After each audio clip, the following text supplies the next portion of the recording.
Hand out, she holds. It's feeling like we've been here before. We're both so broke. That's something that'll keep us afloat. Don't walk too slow. We can't keep falling deeper again.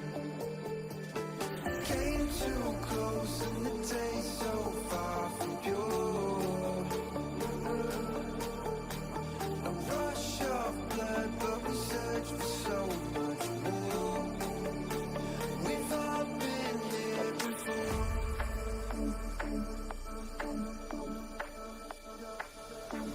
We've all been here before.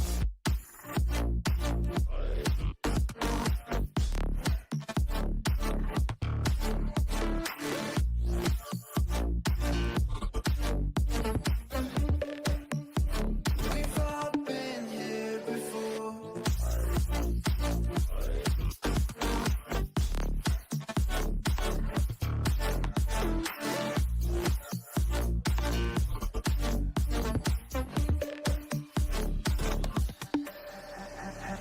Hand out, she holds. It's feeling like we've been here before. We're both so broke. That's something that'll keep us afloat. Don't walk too slow. We can't keep falling deeper again. Came too close and the day's so far from pure. A rush of blood, but we search for so much more. We've all been here before.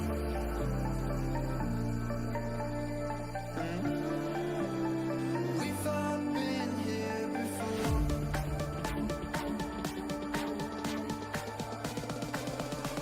We've all been here before.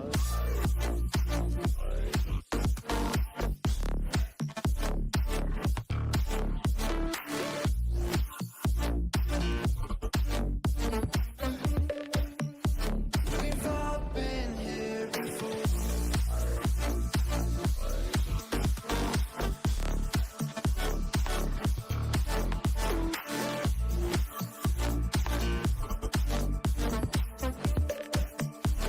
We've all been here before.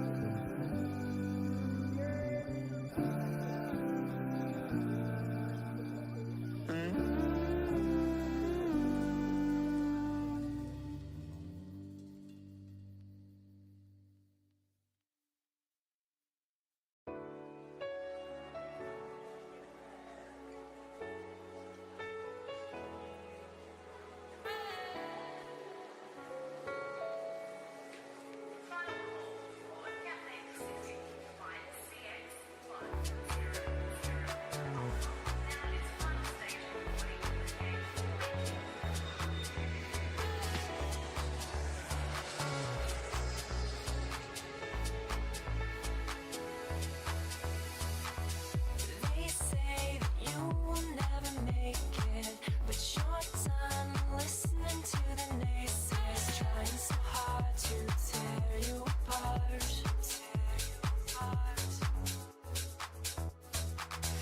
They play it safe by staying in line, but you run out into the sunshine all alone to the beat of your own song.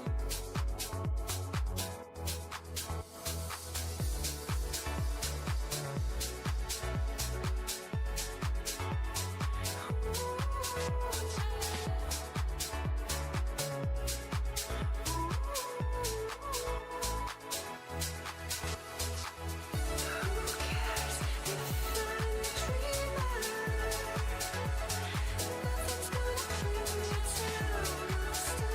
down.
'cause we're children of the sun.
Hello, friends, fans, and esports connoisseurs alike. Welcome back to another episode of Esports Tower Rumble. This week is week 11 for the Spring Rocket League season, so we got a lot of great action as the season is sort of winding down here. I, of course, am Alexander T. Kresek, and joining me is the lovely Xander Merrill Smith. Hello. Hello, thank you for having me. This will be a good night of Rocket League. I'm looking forward to seeing how some of these teams develop from some of their past performances and how maybe some things start to shake out as we move towards the end of the season. Absolutely. If you've been following us, the last 2 weeks have been chock-filled with Valorant action, so it is fun to get back into more of the Rocket League side of things. And because we haven't been kind of giving as much attention and focus onto the Rocket League, I think it's important that we talk a little bit about what we're going to be seeing today and how we got here. And part of that is taking a look at the standings and talking a little bit about how the standings are calculated. So, of course, as these players play, they are awarded points. So a team that sweeps will get 3 points, a team that wins will get 2 points, and a team that loses will get 1 point. I think it's important to note here, especially as we're looking at the standings, the top 5 players are all in the same team. And that's just because some of these teams have multiple players, so they kind of swap out, and because of that, the points are awarded individually to each player. So right now, this team up top is just dominating Xert and Dark and Ink in the top 3.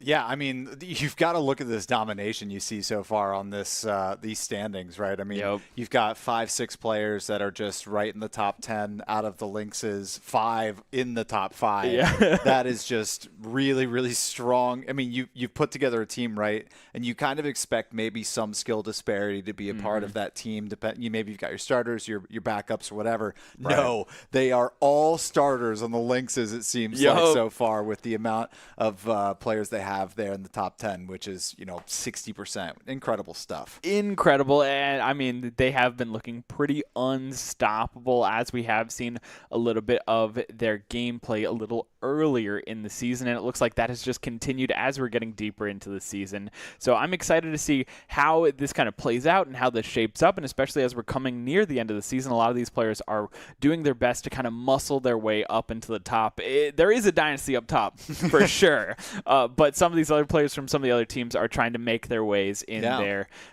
So it'll be interesting to see maybe this last hoorah from these other teams to try to make some waves. Yeah, definitely. I mean, our first matchup being the Lynxes versus the Mammoths, and the Mammoths, they've had a bit of an up and down season so far. And a win here would absolutely bolster their resume coming through near to the end. Obviously, the Lynxes are one of the top teams, or the top team here so far in the season, and if they were able to solidify themselves as the number 1 seed going in late, this win would be great for them. But the Mammoths obviously could really use this win, so we'll see what happens. We will indeed, and it looks like the players are just about ready, so we are going to hop into game 1. As Xander said, it's the Lynxes versus the Mammoths, and we are right into the action. And again, right, we've been talking about it. The Lynxes basically have a dynasty up in the top 5. The Mammoths, even just a win here, will extremely help their chances and will help them boost their confidence and get up on the board. Of course, absolutely. You've already got a demo here at midfield, and this is going to be the Mammoths with an early push, but actually, no, that was the Lynxes coming back around. A challenge here to the corner. This one's going to trickle in front of the goal. A nice clear out to midfield.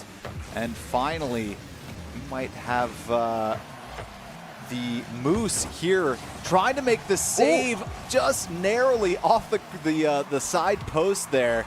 And no damage done yet. Just under a minute into game number 1 here. Now, this is a best of 5, so no matter who takes game number 1, it's a long series for these players, and they know that it takes a lot to continue through.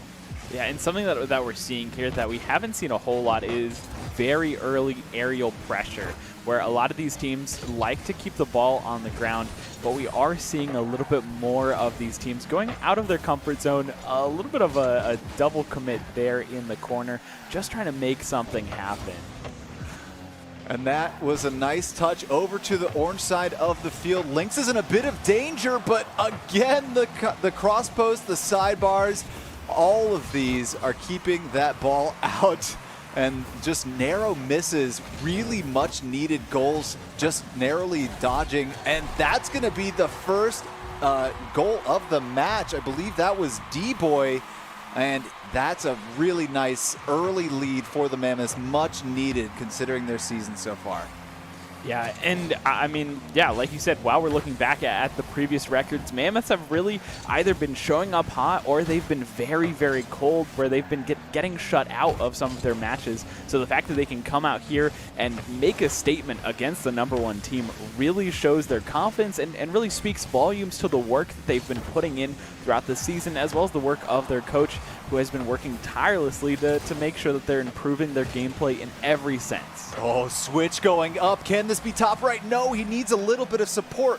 Not Deku coming back around. Here comes Switch. A nice shot on goal. That's going to be a little bit high.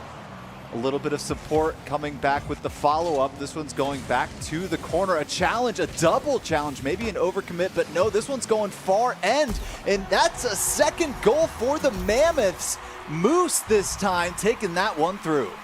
And this is kind of mind-blowing here, where we assumed that the Mammoths would have a little bit tougher of a time to get into this, but they've really been doing a great job of putting pressure on the side of the Lynx as they've been keeping the ball in the orange half and just making it difficult. But of course, while I'm talking there, we are going to see a goal come out from the Lynxes. Just a quick-fire answer back. Oh yeah, not Deku. You know, you've heard that name before in this season, and he's one to put a swift goal back on the board. So the 2-goal differential only for a few seconds of game #1. Now back to 1, 2 minutes left to play. The Lynxes are looking to strike back, tie this up, and possibly take game 1. Yeah, and that wouldn't be uncharacteristic for what we've seen from the Lynxes in the past, where sometimes they have a little bit of a slower start, a little bit of a slow burn, and they really start heating up as the match goes on, as they start wearing down some of their opponents. And looks like exactly what we're going to see here, and a great save out of D-Boy just to prevent that ball from going in. Oh my goodness, top left and switch once again. Striking here, now all squared up at 2-2, minute 41 left on the clock. This one's a high ball over towards the orange net, and that would be a much needed goal for Mammoth to regain that lead, and that's a nice shot, but an even better block. The defense holding strong.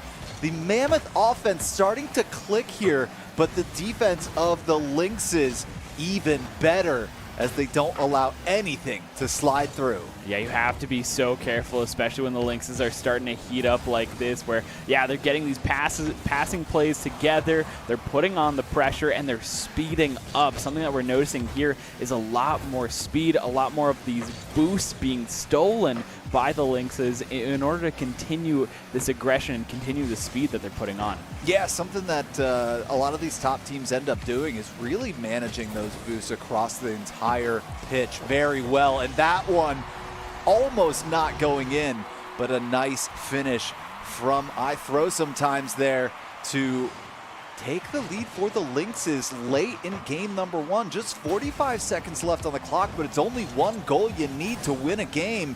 And that's going to be Lynxes with the late lead here. Now, aggression once again, back and forth midfield. Mammoth need one here, but switch coming through. The yellow, now a 2-goal lead for the gold car. And the orange team, 30 seconds left on the clock. Oh my goodness, and that was such a great play too, where you had two members of the Lynxes. You had Switch and iThrow sometimes really just getting aggressive there, using iThrow sometimes to get in the way, and again, trying to put some pressure from the Mammoths here, but it's not enough. The team play from the Lynxes has really started to shore up. They've been playing a lot closer together. They've been playing more as a team, and they've been trusting in each other a lot more as the game's gone on.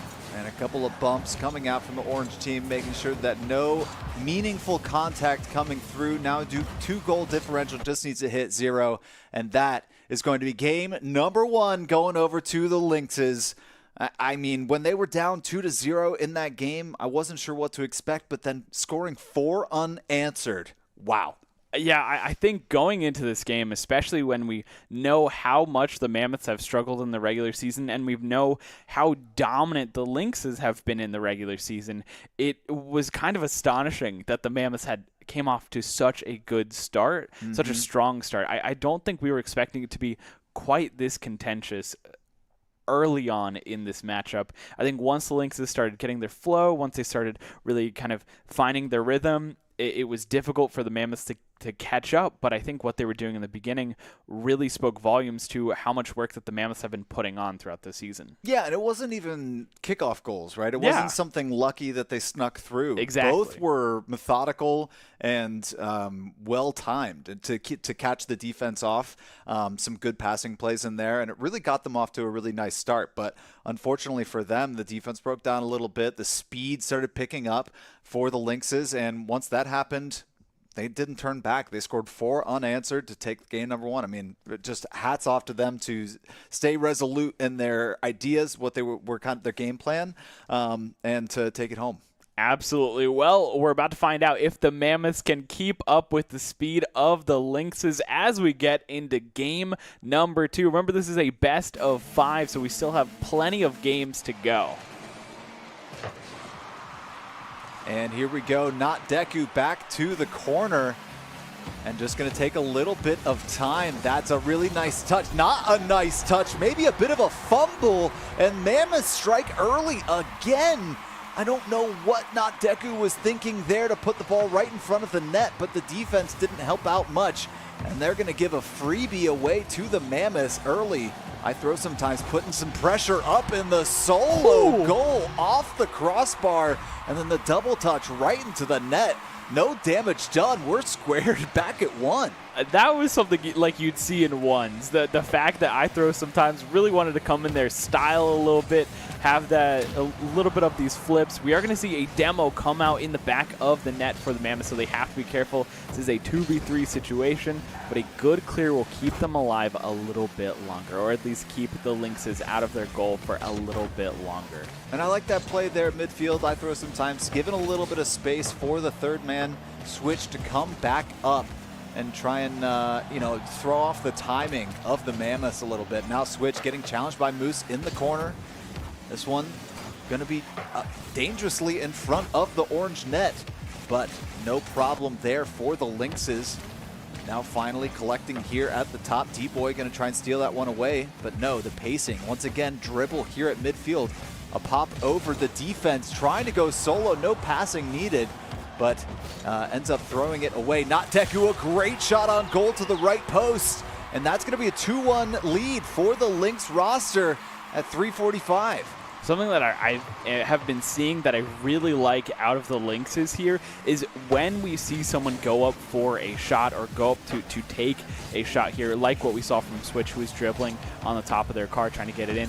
Even though they didn't score, what they did immediately afterwards was go for a goalie, go for someone in the back of the net and get a demo so that even if you didn't score, they still have that advantage, and they can take advantage of that state. And that's what we saw there, where Switch didn't get the goal, but was able to get a demo and just make it so difficult for the Mammoths to recollect and get back into the right position to stop Not Deku from scoring. Yeah, smart decision making there to know that you're not going to necessarily be able to finish what you started, so swap out for a different role and see if your teammates can't help you out in some way. So really nice job by the Lynxes right there.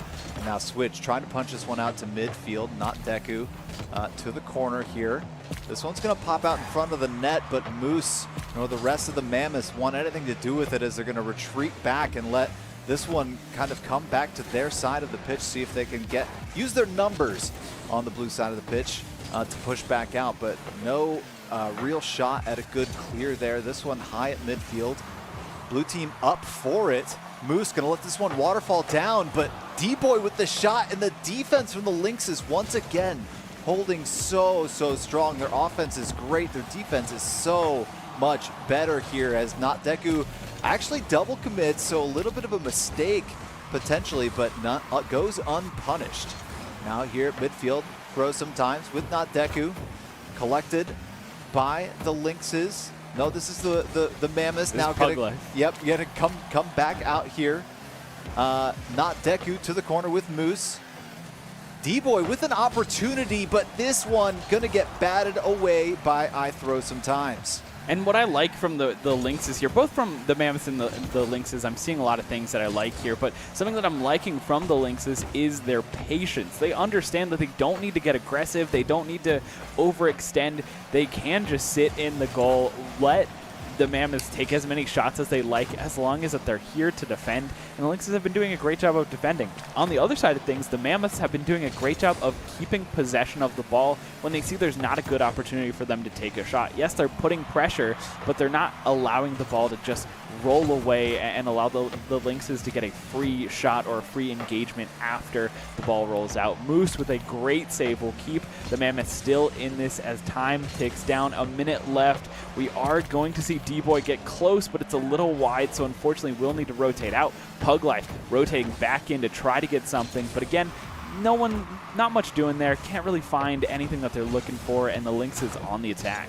Yeah, and you can talk about how solid the Lynxes have been playing, as much as you want.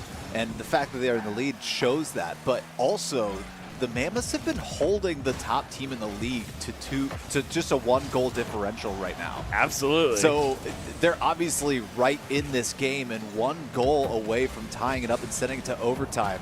Unfortunately for them, they're running out of time here. 24 seconds left on the clock. I throw sometimes punching this one down to try and burn some clock, but putting one through as well for the comfort goal. A 3-1 lead, 18 seconds left here in game number 2. And that is what you like to see if you are a Lynxes fan. This one going high. Mammoths with an opportunity for a double touch, and that will be a great way to get back in this match. Pulling back within 1, but 12 seconds left to go. They need to speed up. Time is ticking away. They need to make something happen, and the kickoff boost just barely misses it. That could have been the opportunity that they needed. They still have a little bit of time, but 4 seconds remaining. They need to get this ball up in the air. Moose, again, being the hero for the Mammoths, keeping this ball alive. And actually, I throw sometimes going to keep the ball alive as well. Not Deku, though. Not having any of it will get the ball down to the ground, and the Lynxes go up 2-0 in the series. I really love the way the Mammoths played the tempo of that match, right? They obviously got an early goal. They got scored on immediately, so basically, null and void, right? Right. The Lynxes put another one through shortly after that, but it essentially stayed a 2-1 game for the majority of the clock. Yep. And only 2 goals came late. Unfortunately, it was the Mammoths the Lynxes that scored first. Then the Mammoths had to follow up and try and pull back within 1. Right. So it didn't end up having any effect on the winner of that match.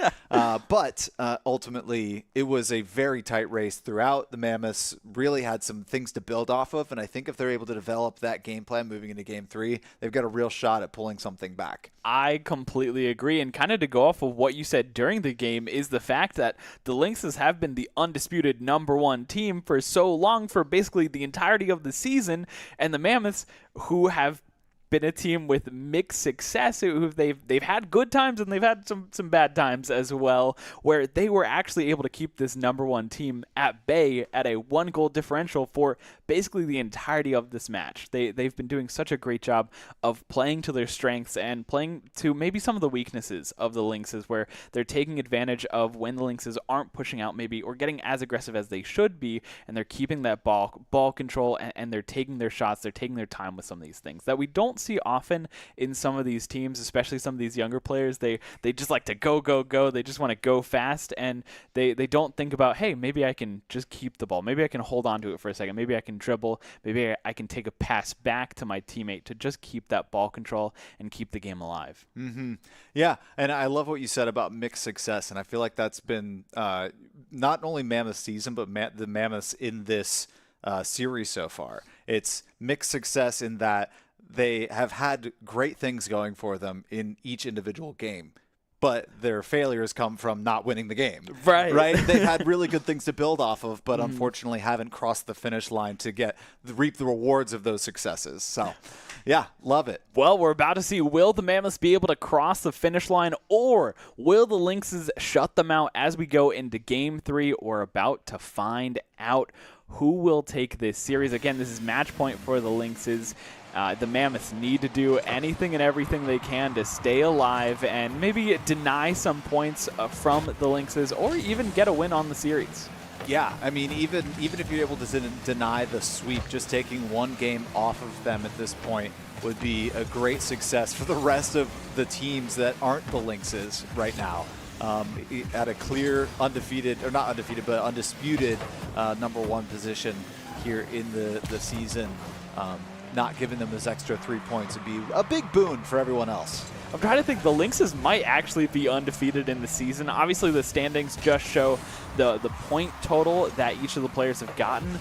But really, every time that we've seen the Lynxes, every time that they've been on stream, they just look immaculate and they look untouchable. And already we're going to see a beautiful flick. Won't quite find its mark as there is a defender, but again, the Lynxes have such technical skill that Not Deku is going to knock it down into the goal. Yeah, no problem for Not Deku.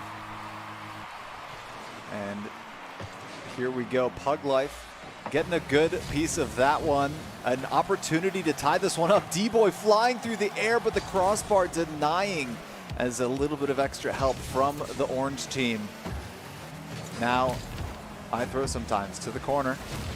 Oh, a demo coming down. I throw sometimes with an opportunity to pass right, trickle down to his team, but one already dead, having to respawn. Switch back there with it's Deku, and now they have to play a little bit of scramble defense. Gonna be able to acquire the boost, and this is a dangerous opportunity for the Lynxes to try and get some momentum going, continue this lead. D-Boy narrowly missing out the 50-50 with Switch, and now they have to scramble. Mammoths back on their heels. A shot from Deku, and he slides right by D-Boy. And 3 minutes into this one, a 2-0 lead. Wide open just because of the angle. There was no one there who could get back in time. And I was just about to say, I think this is a great opportunity to talk about some of the unsung heroes. Obviously, we're talking a lot about the Lynxes and how well they've been doing, but as we're watching Moose here, I think Moose is kind of the unsung hero for the Mammoths, who's been doing such a great job of setting up a lot of these plays, has been really setting up as that front man, not necessarily taking a lot of shots, but maybe enabling some of the other teammates in order to get more aggressive, to find these angles and to find these shots. And we've also seen Moose in the goal a lot. We are going to see it's I throw sometimes trying to make something happen here, just a little bit wide, unfortunately. And now we are going to see a bit of ball chasing in the corner. Ball is going to be there. Switch passing it down to I throw sometimes, who doesn't quite get the right touch on it. Pug Life trying to clear it, but it doesn't clear. We went to Monster Jam for a second there as Pug Life trying to crush I throw sometimes. Yeah, I know there's a rule one if they're facing each other, but what happens when one's on top of the other and you just have to stop driving and let the other person throw you off? I guess maybe that's what his name is for. I throw sometimes. I sometimes throw people off of my car. Yeah. All right, to the corner, Not Deku. Nice challenge. Pug Life going to steal this one away, put it in front of the net. D-Boy already retreating, though, and Switch the turnaround not in time to come back at this one. A nice punch out from Not Deku. A good challenge there at midfield. Switch, a good punch down to the corner. And this one trying to loft over the defense in order to transition for the Mammoths. Now Moose going to steal this one away and hopefully mistime that or screw up the timing of the offense and transition from the Lynxes, but no. A third goal slips through. Minute 30 left on the clock. Not Deku, a nice little collection there. Pug Life going to be up on the wall, maybe scaring him off a little bit, but a good bump there from Pug Life to try and keep this one alive. The Mammoths running out of time, minute 10 left to go. Minute 10. Something that I love out of the Lynxes is every single one of these members look like they grind ones. It looks like they're so confident. They always want to take these 1v1s. They always want to take basically these duels at the goal. And a lot of times they do very well. they get a little showy with it as well, which just makes them such an interesting and fun team to watch, but it also creates this success. We know that they're technical players, but a lot of times they want to have these close engagements. They want to go for these hard reads, these mind games, rather than going for maybe some technical far out shots, some cannons from the side. And instead, they really want the opponents to come to them and to fight them in front of the goal. And that's interesting that you mentioned that. These actually do look like a bunch of ones players in that there haven't been a lot of passing plays. A nice job getting a goal in there. Now 3-1, 20 seconds left to go, so they need about one every 10 seconds to tie this one up. But it seems like Yeah, every single time they're just solo playing the ball to the net and trying to beat out the one defender left there. And that was a nice steal away to regain the 3-point lead. Looking like the Lynxes are going to run away with this one 3-0. 10 seconds left on the clock. Moose up. Ball timing. This is just a good waste of time for the Lynxes as they can just wind this clock down. And that it's going to be a 3-0 victory for the Lynxes. The sweep, the extra 3 points for that win. Yeah, and I think we were talking about how the Mammoths were looking better, and it looked like they were kind of finding their footing.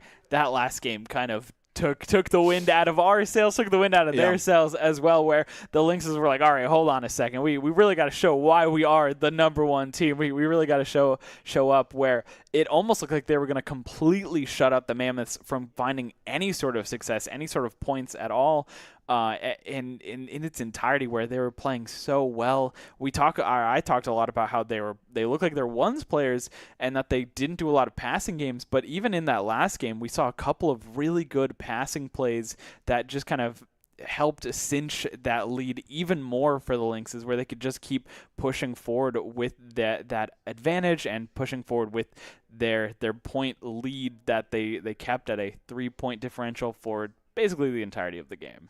Yeah, well said. Lynxes, having a really, really strong week. And just playing their game against the Mammoths. And a lot of that was individual showcasing, right? Absolutely. And I think that's a fantastic way to play the game. I think against better more cohesive teams, that doesn't work as well. Right. But against the Mammoths tonight, it absolutely did the trick. Yeah, and I think that's why we saw some success from the Mammoths early on, where the Lynxes do struggle against a team that works really well together, that their call-outs are on point, their rotations are on point, and they're working together as a unit rather than just three really, really strong individual players.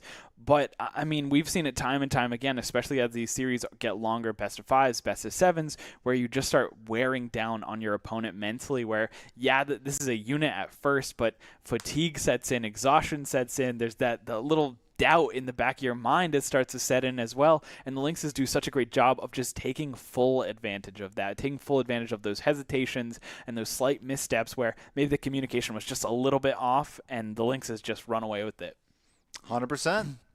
Yeah, so I do believe we've got some replays from this series, and while we're watching, of course, we got to talk about one of our sponsors here as we head into summer. Are you looking for unique and customizable footwear that's both stylish and comfortable? Look no further than iSlides.com, iSlidesUSA.com. iSlidesUSA.com is all about making a statement with your footwear. Whether you're hitting the beach or just lounging around the house, their slides are the perfect addition to any outfit. Scan the QR code or use the promo code esports25 at checkout for 25% off your purchase. So make sure to check out them. There's a QR code in the game. There's a QR code under us. So the iSlides are all over there. Scan that QR code, get 25% off. And speaking of 25% off, the Lynxes were 100% on with some of these shots, some of these plays. They were just looking so good. Boo this man. No, yeah, I mean, you're 100% right. I mean, about them being 100% on. Hard to beat a team that is flying around and winning the ones the way they needed to. If you're not going to win 50-50 challenges, you're going to have a really hard time playing against a team that's really good at creating three individual 1v1s, right? So hats off to the Lynxes once again for taking home the victory tonight.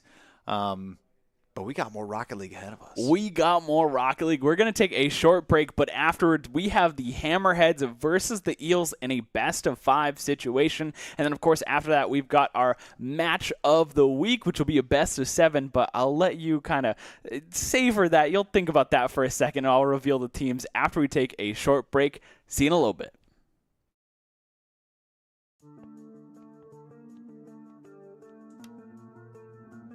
All this time you put in, summer, fall, morning, afternoon, now's your time. You're right here. You've done all the work.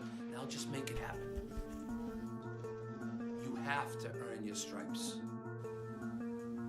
can't win unless we're the most physical team. You have to earn it. Let's lock in. This is it. Go, go, go! You want to stay in this court? We're not giving you anything. You earn it. Get back! Get back! Dig deep. This is the time right now. Can't put it off until tomorrow.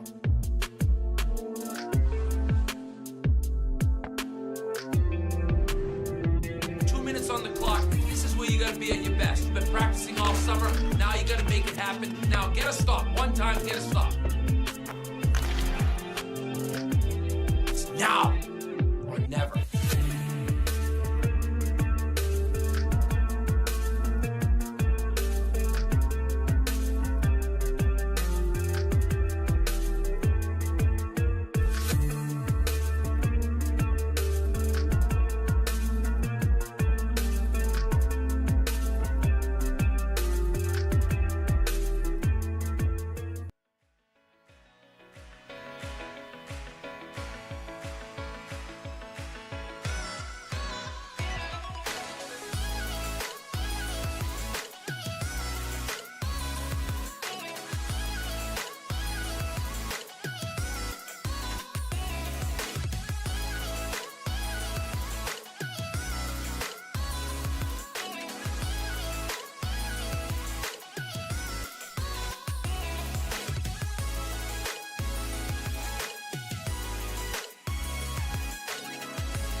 You want to rank up in Overwatch or Valorant?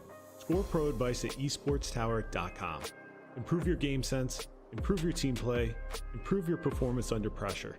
We'll match you with great players and professional coaches to help you rank up.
Hand out, she holds. It's feeling like we've been here before. We're both so something that'll keep us afloat. Don't walk too slow, we can't keep falling deeper again. Came too close and the taste so far from pure. A rush of blood, but we search for so much more. We've all been here before.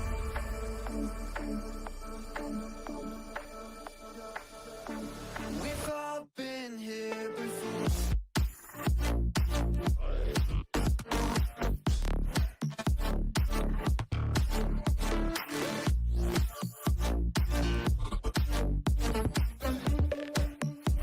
We've all been here before.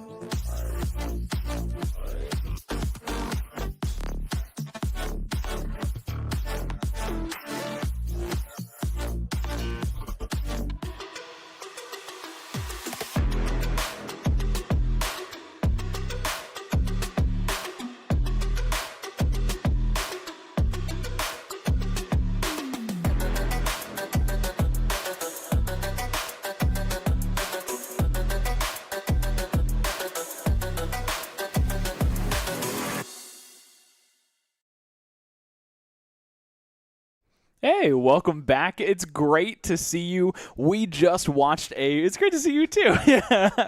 We just watched a phenomenal best of 5 series, the Lynxes versus the Mammoths, where the Lynxes had another sweep 3-0, but don't count out the Mammoths. They definitely had a great run of it. It's just going against that number 1 team. It's difficult to take a game off. They got very, very close, just couldn't quite finish it up. Next up, we have the Hammerheads versus the Eels. So this one should be a pretty good game, if I do say so myself. Some aquatic life in the head-to-head. Yeah, aquatic head-to-head. But, of course, before we hop into this series, we want to take a moment to congratulate all of the Esports Tower Club members who have graduated from the clubs and have been offered scholarships across the country. Over the last 3 months, Esports Tower Club members have received over $4.5 million in scholarship awards. These students have not only worked hard on their in-game play, but worked hard academically and have earned these scholarship opportunities. The players on this list are talented, hardworking, and driven, and we cannot be more excited and proud to see all the opportunities these players are getting. So, of course, huge shout out to Esports Tower, huge shout out to these students who are killing it on and off the field, whether that's in Rocket League or in lacrosse or other sports or other endeavors that they're doing. If the camera had been on us while he was saying that, I would have done a spit take when you said $4.5 million in scholarships awarded. So many. That is unbelievable. It's massive. Yeah, so... And I will say, right, Esports Tower helps these students get recognized, but it really is the hard work of these students to get those scholarship awards where they're going out, they're being active, they're being engaged, and they're being awesome, right? Yeah, they're showing up week to week, they're putting in the work, they're playing their matches, they're practicing, they're going through VOD reviews, they're getting coached. Like, there is a lot of work that these players have to do outside of just playing the game. Right. But all of that translates into a more visuals for them. Yeah. The word is escaping me, but you know what I mean. Like they're more visual visibility. That's the word. There it is. There it got is. it. Yeah. We got there, folks. You'll take it in a second. Yeah. They got better visibility for all the colleges out there. And just having the wherewithal to have this presence of mind about developing their skills this early on in their gaming careers is such an amazing thing. And having a platform like Esports Tower, I mean, what more can you ask for? Yeah.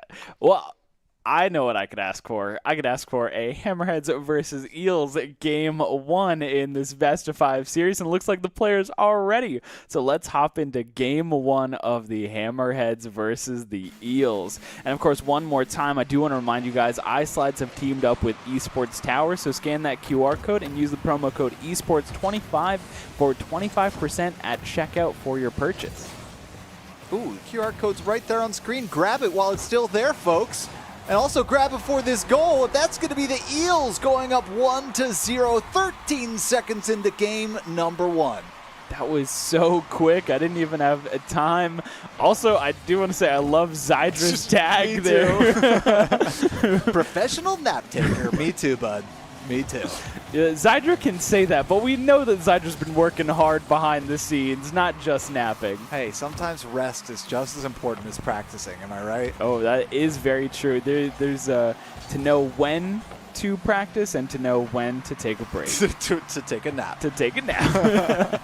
Oh, man, and the offense from the Eels so far has been so potent. There's not been any breathing room up until this moment right here that the Hammerheads have gotten to exhale, but immediately stolen away is Zydra to the top right part of the goal, and that one's going to get punched out, so no big mistakes there. Orange Peel has to get up for that one quick, otherwise Llama surely is going to put that one into the net. Now State to the corner. Llama off the back wall. Now an opportunity to sneak this one on the left side, and yes, the tie up for the orange team, the Hammerheads, all squared. 3:47 left to go. That is very unfortunate. Llama didn't quite get the clear and basically just passed it down into the open arms of the Hammerheads to just allow them to score here. And already Orange Peel finding another goal for the team, up 2-1. They are getting quick with it. This has been an explosive game, as grueling of a defensive matchup as we had in our last game with the Lynxes. This one's been crazy. There's already 4 goals in the net there, Alexander. This is nuts. Just a minute and 34 seconds into the game, 4 goals. This one's electric. Llama to midfield. Going to be a little, going to get it, Self-pass. collect the own pass there. Now Rick having to get back, all 16 of them, to the sidewall. Orange Peel stealing this one away, right to Llama though, and going to be whether or not he can sneak this one by. Wins the 50-50. Now Zydra going to have to try and follow that one up. Can punch this one down towards the net, but Nif punching that one out, now just back at midfield. Yeah, Llama will take control of the ball, trying to get it to that corner. Orange Peel, though, perfect positioning where Llama just can't get it past them. And now we're seeing State get up there. Doesn't quite get that double touch, but gets very close. You got to feel like if you're the Eels, you're sweating after that one. Or maybe not, because Llama's just going to get a demo, and they have the man advantage. Now Rick to the side. This one's high. He's got an opportunity, but Orange Peel going to beat him to it. Hammerheads just needing to wind down the clock, but it's only halfway through game number 1. Still crazy to think about considering the number of goals we see up on the scoreboard. 2 minutes left to go. 2-goal differential for the Hammerheads. They've just got to kill the clock, and what better way to do that but stay on offense as long as you can. A nice steal from Llama, but Zydra going to punch this one all the way to the far end. And no follow-up, though, knowing that the rest of the defense was there and they could easily develop a play if you were to break out of your zone a little bit too soon. A punch over the defense would potentially net a 3rd goal lead. And we see State get aggressive there. Had the opportunity. Rick gonna take that away, and already Nif set up in the corner. Does try to get the pass. It's a little wide. And, I mean, the Hammerheads don't even need to be this aggressive. They don't even need to take this many shots on goal. They're doing it anyways just to keep the ball in the blue half and not even give the Eels an opportunity. Anytime they cross that center line, it looks like someone is there and waiting to just snuff out any sort of aggression that the Eels were trying to mount, and it gets taken away. But here, Llama and Rick, they have the open net. No one is around, and this is where we see the Hammerheads, their over-aggression becomes their downfall as the Eels find another goal, 2-3. They're still trailing by 1, but they have a minute left. And I like that that move, right, from the Hammerheads, in that they're staying aggressive and they're continuing to put shots on goal, because you don't want to, rest on your laurels of the work that you put in for the first half of the game and then go into game number 2 in that same defensive mindset. You want to continue to stay aggressive and scoring goals as much as you can, because you're going to stay in that mindset. You're going to stay with that team cohesion and communication all the way through, because this is the best of 5, folks. So they've got to play all all of the games necessary to make it to 3 wins in order to come out with the victory. And what they're doing here so far, just trying to burn the clock. This is a dangerous moment for the Hammerheads, though, but no problem for the defense. State getting up there for that ball. 10 seconds left on the clock. The Eels need one to tie this one up and send it to overtime, but that ball right there spells disaster for the Eels. Now down to 0, and this one's going to touch down. That's a win for the Hammerheads. A nice early lead, and they just had to maintain, and maintain they did. They did such a good job of maintaining it. I mean, even when they were up 2 goals, when they were up 2 points, they were just keeping the ball in that blue half. They weren't allowing the Eels to do anything. And even at the beginning of the game, when we saw them, they got aggressive, or actually we saw the Eels get aggressive where they had that opportunity, where they were just passing it from corner to corner, taking shots, and then recollecting the ball. And I think the Hammerheads were like, no, we cannot let that happen again. We need to stop that. We cannot let them get aggressive again. We can't let them make that offensive. Yeah, and I mean, the Eels almost came back through. I really loved what they were mounting, and there just wasn't enough time left on the clock. The Hammerheads had done enough to burn the clock throughout the middle part of the game, Yep. And built obviously that comfort goal lead where the 1 goal didn't matter by the time they started to mount some sort of momentum. But if they're able to keep that momentum moving forward into game number 2, that could be huge for the Eels if they can tie up this series. We're now essentially in a best of 3 with a couple warm-up games. Absolutely. And I think that's really what we're talking about here is, can these teams adapt, and can they grow mid-series to overcome these obstacles put in front of them? What we're about to find out is game number 2 is ready. So let's hop in. Will the Eels be able to, basically take this into a best of 3, or will the Hammerheads be able to push themselves to that match point scenario? Yeah, and that match point is such a strong position to be in, because even though it's only 2-0, you're essentially putting the other team into a position where they have to win 3 in a row, and where they've not won a single game yet, it's so difficult to sort of, even if you're talented enough to mount 3 games in a row in that sort of comeback, mentally it's so difficult to put yourself in that mindset that you just need to take it game by game and win each one. Yeah, and that's really where we're talking about it, is that mental fortitude, that fatigue of, oh my goodness, some of these series are so long. Sometimes I put everything, my whole being, into trying to score here, and State does just that. Speaking of mental states there, I do feel like it's important to address the elephant in the room, and that is the horrible wheels that State is currently rocking. No. I hate those wheels so much, but we are going to see an immediate snap back from the Eels. Basically a kickoff goal from our professional nap taker, Zydra, able to even up the score. Shot taker. Yeah, more apparently. Like it. Yeah, Zydra kind of maybe using the tag to make people think that's someone they can sleep on. Oh boy, now he's going to have to put those defensive skills into play, and that's exactly what he's done. A couple passes there around midfield, but that one may be getting away from him as State and Orangepeel going to punch this one away to the corner. Now Zydra going to need to focus up and beat out 2 defenders, and not going to happen as Nif well defended on the left post. Now this one a little bit high, awkward, taken away. Zydra now going towards the net, no, right corner. Now Rick and Llama, Rick getting a touch on that one. Now State sending the other way. Orangepeel in position to put one. No! Zydra just barely there to get the touch in time and defend it well. 1-1, 3 minutes left on the clock. We are neck and neck in this head-to-head. Yeah, it is very close as time. There's still plenty of time on the board. Oh, a little bit of a mix-up in the corner there. Maybe some spaghetti from both Llama and Orangepeel. It's all good, though, as the ball continues its journey. Zydra taking the high block here, but has to be careful as 2 members of the Hammerheads are in this corner. And 2 members trying to take the shot.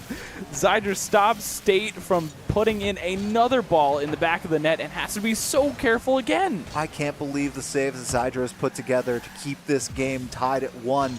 the easiest shots in the world to punch through, and Zydra making the defensive stand of the ages in game number 2. 2 minutes left on the clock.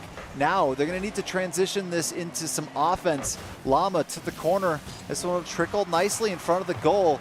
Rick challenging up top, and this one's going to get punched back out. Oh, Zydra again keeping that pressure up to mess up the tempo of this transition, and once again a little bit of a bump.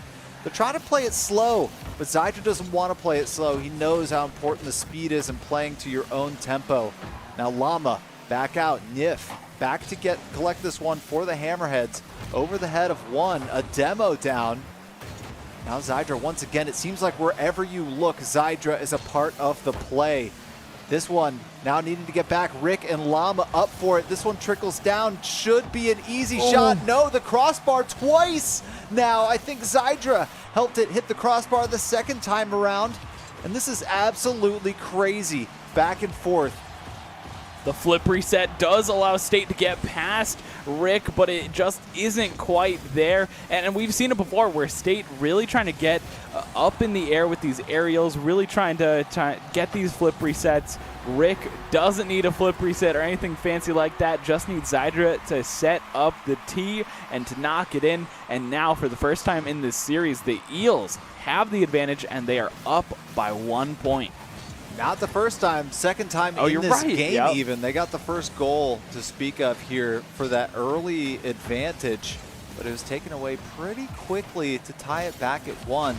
However, this is the first lead that I feel like they feel pretty comfortable holding. Right. Just 40 seconds left to go. Some physicality coming through from the Hammerheads, and they're going to punch this one through. They said, if we can't beat you on the offensive side of the ball, if Zydra's going to keep getting in the way, we're going to take him out of the play altogether.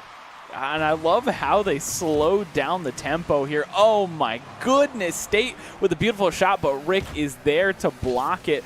But yeah, that last goal, we saw State just slow down in front of the net and just kind of barely tap it in on the side, which is not something we normally see. Typically we're seeing these 100-kilometer speed balls that are just going so fast. Maybe a mistake from the blue squad as 2 of them went up for that ball. Looked like some boost was being used. Now Nif back to, forward to take out the goalie, but no shot on goal, so no damage done here. We are at triple zeros, folks, tied 2-2. This could be overtime. This could be sudden death golden goal. And it narrowly hits the ground before crossing the goal line. That could have been the Eels taking home game number 2 to tie things up, but we're headed to overtime. We are in overtime, and already Llama getting aggressive. Nif will get the clear. Rick all by their lonesome, gets over them, but the corner isn't there. Orange Peel with the rebound to finish it up. And just like that, Hammerheads get the second win of the series. But wow. That game was so close. It's crazy to think how close that game was throughout everything, and it felt pretty slow paced and measured throughout most of it. And then as soon as overtime hit, the Hammerheads said, you know what, we're gonna score actually and put this one away. I think that's better for us. Yeah. I mean, I really liked what we were seeing from the Eels. Like you said, they got that first goal. They were keeping the lead. Of course, every time it felt like they got a goal, the Hammerheads just immediately answered back with a goal of their own. But even still, that second goal that the Eels had, they looked in control. They looked like they had the advantage. They had the opportunity to just finish out that series, and they got so close to it. The Hammerheads just a little bit faster, a little bit quicker, able to find that kind of weird side goal in order to tie things up. And you know what? Now they need 3 in a row. They do. This is that tricky part that we were talking about, right? The Eels needing to mount it's no surprise to me, obviously, at this point in time, if we're talking about aquatic battles, that a hammerhead would defeat an eel. But it's been really convincing so far, going up 2-0. Needing 3 in a row against a team that's beat you twice already is a tall order. It is. And the Eels, I mean, they've got to take their electric form and do a little bit of zapping, is all I got to say. They do. I do want to say at this level, especially with what we see in collegiate, what we see in high school, is we see a lot of sweeps where it's 3-0s or reverse sweeps, where a lot of it is part of that mental where these players are around the same skill level. It's just that mental advantage that some of these teams have, where sometimes a team is looming on that 3-0. They're about to just sweep their competition, and those doubts, those hesitations are just constantly in the back of their head, and they can't quite finish it out. And then on the other side, right, you have some of these teams that just, we know we're good. We know we've already beaten them twice. We can just finish off that sweep. We can just get it there. So the question is, will the Hammerheads get that 3 point for the sweep, or will we see the Eels mounting a comeback? We're about to find out as we hop into game number 3. If I had to call it, I would say that the Eels take this game. Game number 3, it seemed like they were really putting some great things together. And if they were going to take a game out of, to prevent even a sweep, take it a 3-1, right? Right. I would say it's going to be this game that they take, if anything, because of the good things they've been building so far. It feels to me like now would be the moment that they would be able to put together all of those things they've been building out so far in this series and come home with at least one victory here.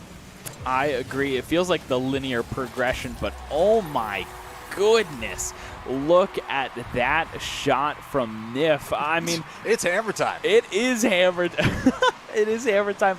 I want to talk about it when we're on the aggression, on the attack, and we're looking at the Hammerheads. Of course, we've been talking a lot about State, but we've also been talking a lot about Orange Peel. Nif has been in the conversation when it comes to these defensive plays, but not necessarily as much on the attack. So the fact that Nif is already starting things off, and Zydra gonna immediately clear things up that, hey, you may get that first point, but we're here to play. We're going to strike back as well. Zydra's been impressing me so much this series. Absolutely. We saw incredible defense last time, and then the way that he commanded the pitch there just now to tie up this game.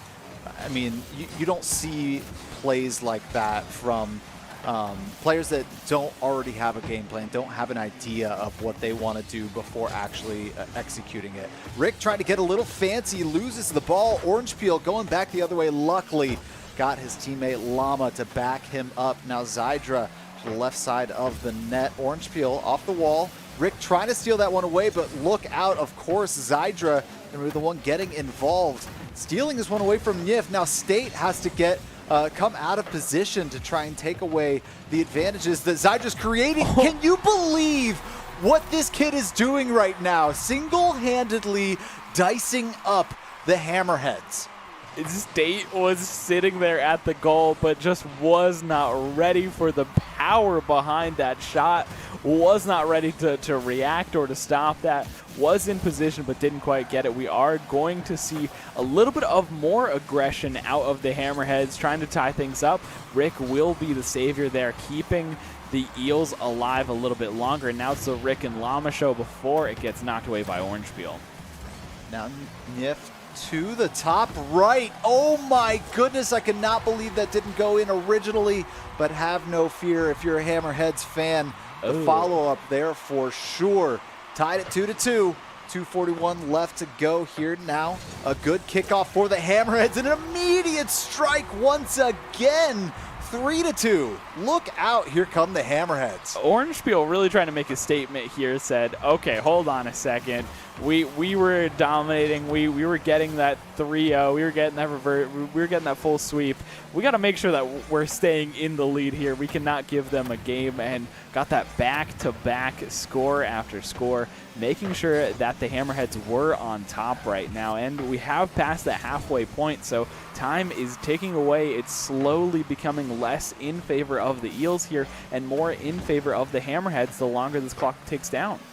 Yeah, 100%. And that's something you got to look out for if you're a team that's starting to feel a little bit comfortable. If you're facing off against a really solid squad like the Hammerheads, they can score one goal on you quickly. You think, we held them long enough in order for them to get that second goal.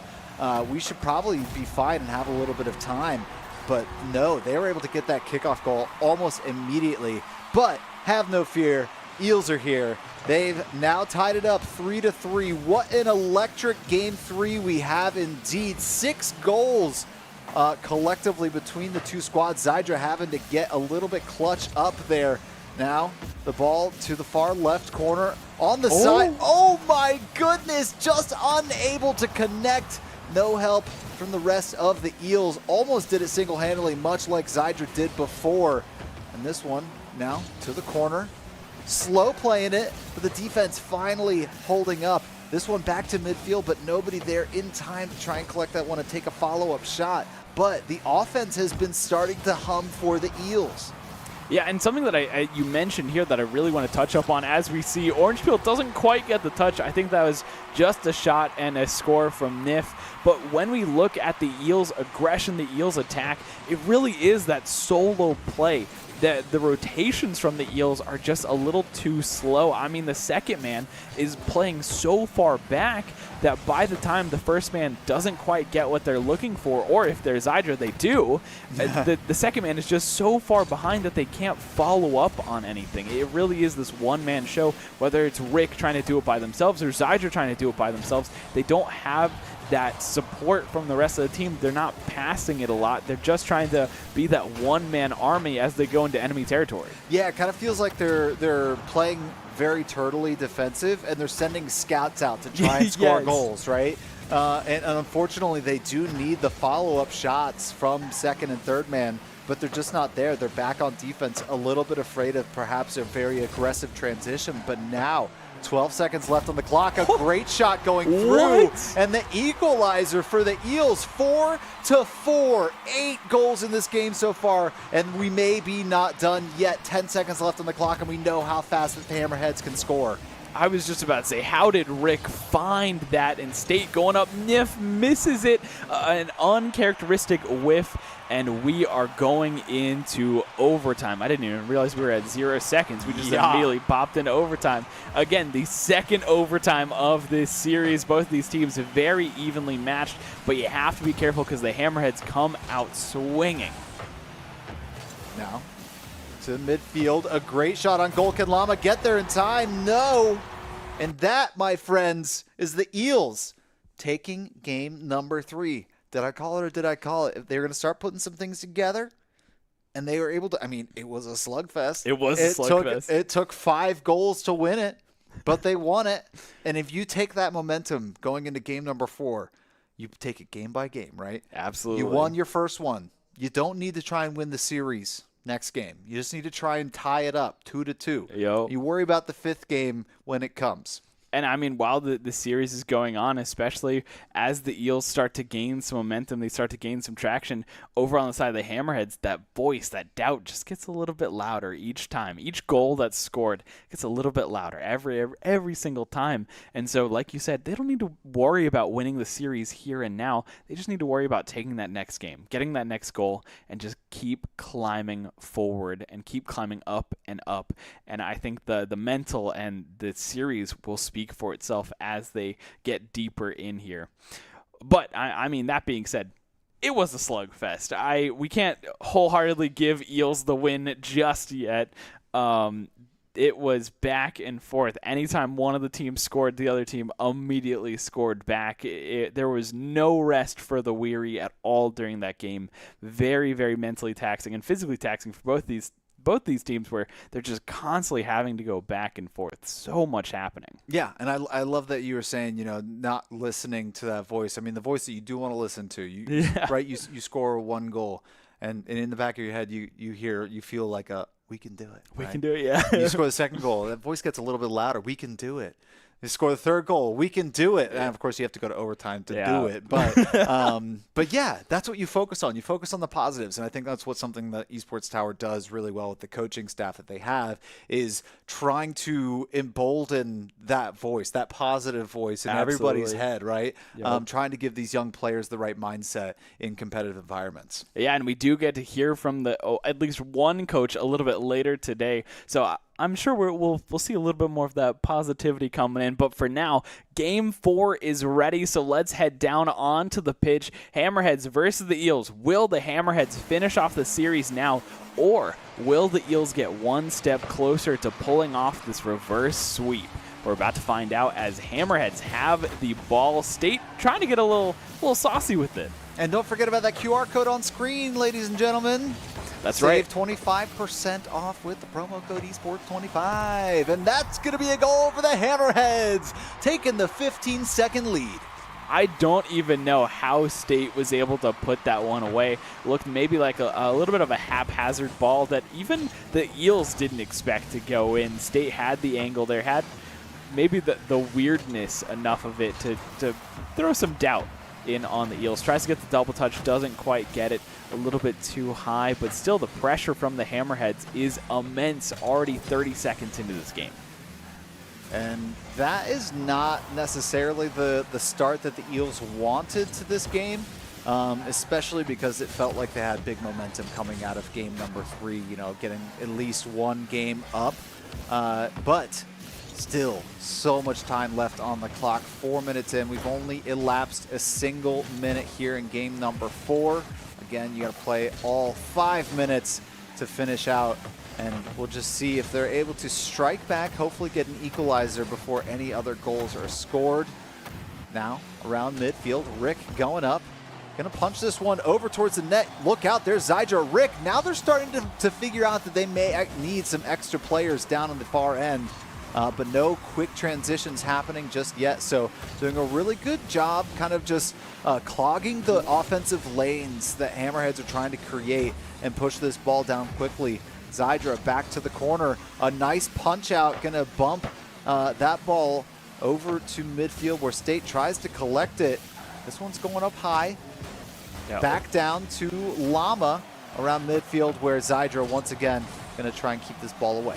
Yeah, we've constantly seen it time and time again where Orange Peel is a master of the air, really is comfortable with being up high, taking some of these risky shots, and even, doing something like that. Nif will get credited with that goal and a great aerial bombardment almost, where they just kind of dive bombed onto that ball and the defense wasn't ready. So the Hammerheads now up 2 points. It's really up to the Eels to try to make something happen, but they don't have any time to start formulating a comeback as the Hammerheads are just getting aggressive. They're staying aggressive, and they're putting the pressure on. Even if they're not scoring, they're getting so close. They're getting double demos here. Oh, my goodness. The shot from beyond half field and all the work and the support staff of the booster around the goal, taking out 2 goalies in that span, and that ball just slides into the left side of the net.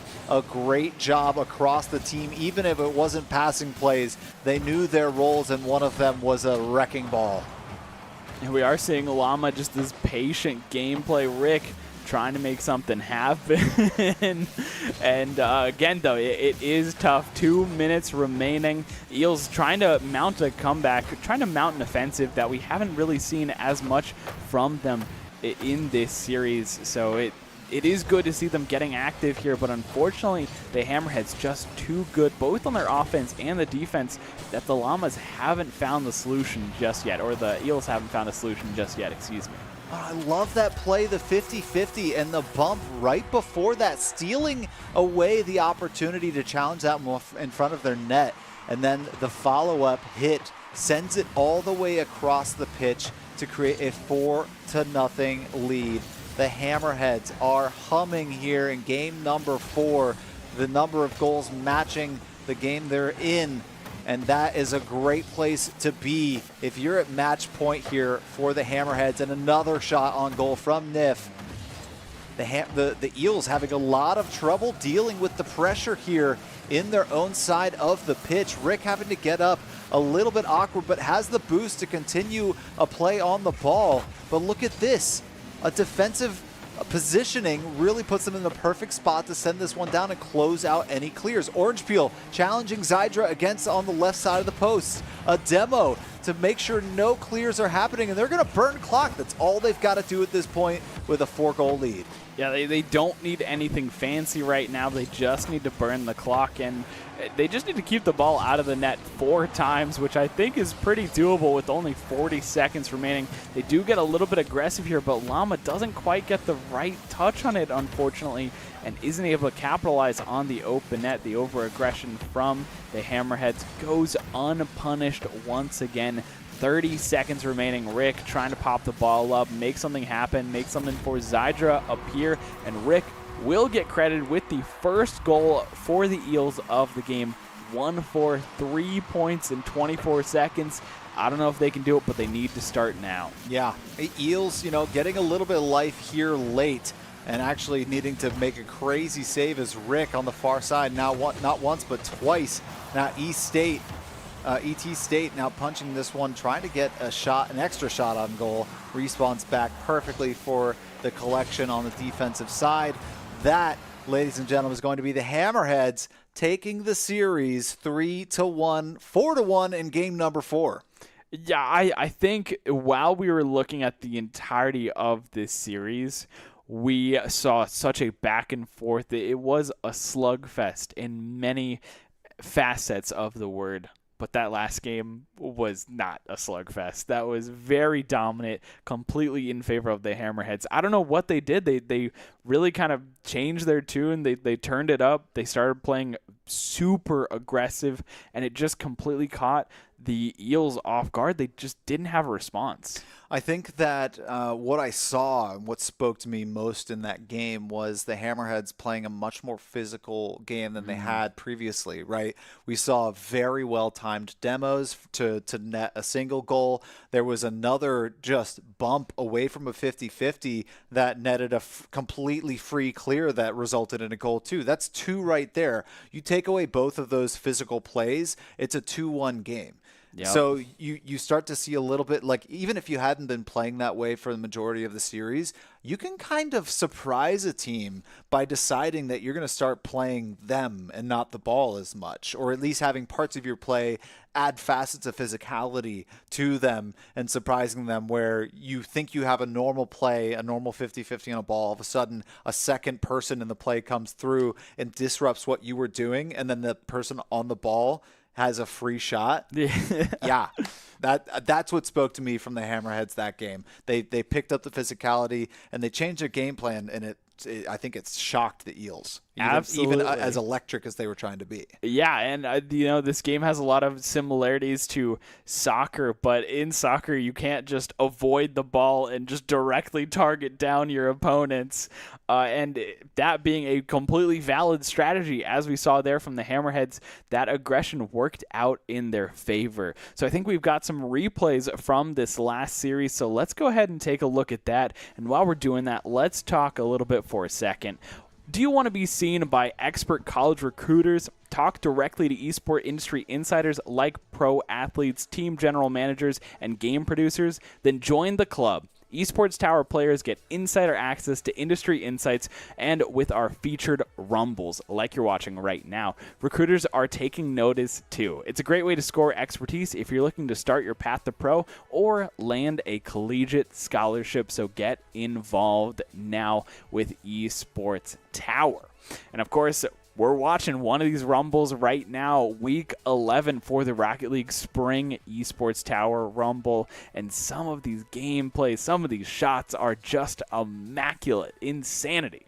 Yeah, let's see if we can catch some of that physicality that I was talking about. Obviously, we're in game number 3 here, and this was one of those big slugfests that we saw. But if you take a look at how this match wound up for the Hammerheads, they ended up losing this game as tight as it was, and it was because they maybe quite hadn't, implemented that game plan of theirs. And obviously, Zydra had a huge play in this entire game, and there was Rick taking a bullet of a shot to the top left part of the net. And here we go, game number 4. You're going to see a little bit of physicality here late as there's one demo. Finally, that was the bump off the ball that I was talking about to make it 4. And I believe I don't think the 5th goal. Oh, it was 4-0. So this will be the Eels goal, the solo Eels goal in game number 4. But you saw right there what I was talking about, where they were trying to make that play on the ball, and I was like, oh yeah, I don't have a play on it anymore. You've taken away my opportunities. Yeah, and so a great play from both of these teams there. With the Hammerheads, they won't get the sweep victory, so they won't get the 3 points on the scoreboard. They will just get their 2. Eels playing spoiler. Yeah, Eels playing spoiler, basically. And sometimes, that's all you need in order to just give yourself a little bit of a leg up and help, advance yourself, and also it gives you more practice, more repetitions, and gives your mental a little bit of a boost too, where, hey, we didn't get swept, we have the ability to take a game off of this team, and if we can take a game, we can take 2, and if we can take 2, we can take the series. There you go. Yeah, so slow little incremental bursts. We are going to take a quick break in a moment here, but before that, we're going to head over to Fish, and this is what we were talking about before. We're going to have a little bit of a VOD review, get some of that coach insight, maybe some of that positivity that allowed these players to kind of really master the game. Some of them are characters. Some of them are characters. That is true. Professional nap taker. Yeah. Come on. But for now, we're going to hand it over to Fish and take a short break afterwards, but don't go anywhere, because after that, we've got a best of 7. You're not going to want to miss that. We'll see you in a little bit. Hey everybody, Michael Fisher here with another Esports Tower VOD review. Today we're taking a look at Rocket League, and joining me to break down this week's clip is Coach Rake, the head Rocket League coach at Esports Tower. And Rake, what are we taking a look at today? Hey Fish, today we are looking at a goal from the Eels and how it all came about so you can take it into your ranked games. Llama starts this replay off with a mid-air dribble to a pass that is deflected by the Hammerheads into the Eels' sidewall. Orange Peel makes a great recovery attempt at a short side goal that is collected by Llama once again to a wide open Rick to secure the goal for the Eels. Let's see how this all develops so you can take this into your own games. Let's go back to the initial attack from the Hammerheads. Orange Peel makes a great attempt at a double touch past Rick, but just misses his mark. The game changer in this scenario comes from the Hammerheads. State presses up a little too far and puts his third man on an island. Everyone on the Eels were in coordination here, returning to the play. Zydra is committing to anything back post, back wall, or over the opposite side. Llama is returning to the play while making an impactful bump in the process. And Rick is recovering for a fast transition attempt at a goal. This goal happens because everyone is playing their role. Llama gathered possession with Rick slightly upfield, and Zydra is playing back. Rick can push up freely here because 2 Hammerheads players are stuck recovering by the Eels net. The general roles in transition for each role are as follows. First, play the ball with purpose. Find an open lane and take it. Create space for your team to get into a threatening position to score. Second, put yourself in an open space. Do not follow the ball carrier in second person. This is a common mistake even seen in this replay by the Hammerheads. It makes it too hard for you to make the following play. Rick does a good job here putting himself in an open space to receive the pass. Third, Zydra playing support for Llama, allowing him to press on the play to make the open look happen. An option for Nif here is he could have elected not to challenge here and shadowed the play all the way to the last moment. He needs to make a decision whether he wants to defend the shot or the pass. This would create enough time for his team to return to the play with support and create a counterattack play just like the Eels did.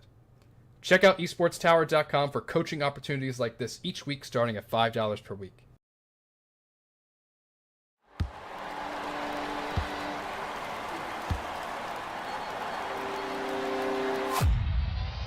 How do I bring the energy?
You want to rank up in Overwatch or Valorant? Score pro advice at esportstower.com. Improve your game sense, improve your team play, improve your performance under pressure. We'll match you with great players and professional coaches to help you rank up.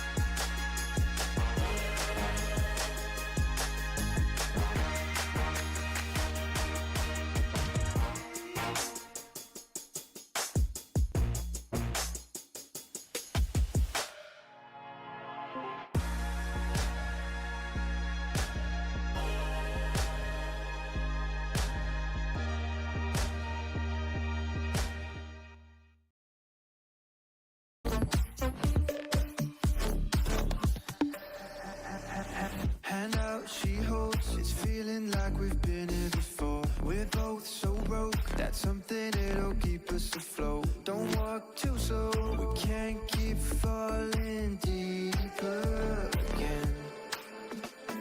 Came too close and the taste so far from pure. A rush of blood, but we search for so much more. We've all been here before.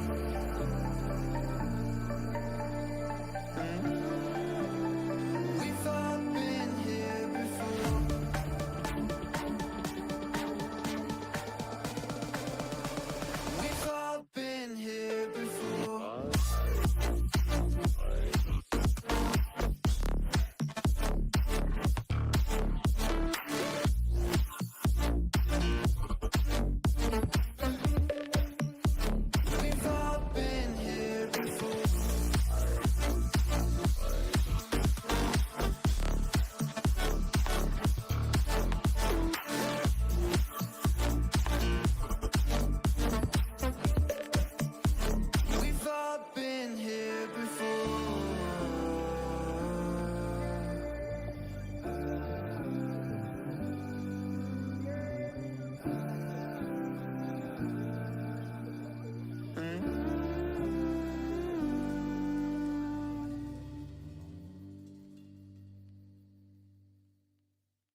Welcome back. I hope you enjoyed your break and you enjoyed a little bit of that VOD review breakdown. I think it's so interesting to be able to hear from these coaches and kind of what's going on in their mind state, and maybe like tag along for what a VOD review session with some of these athletes would be like, especially when they're listening to the coach kind of talk about what's going on, touch up on some of the plays, some of the mistakes that they made, some of those open opportunities. Yeah, and I also like the perspective that they were taking, which wasn't necessarily just watching the gameplay back, watching entire match, but dicing it down into very specific moments in the game and why plays worked or didn't work, right, in particular places. So it's a great way to try and figure out what is working for your team and for you individually.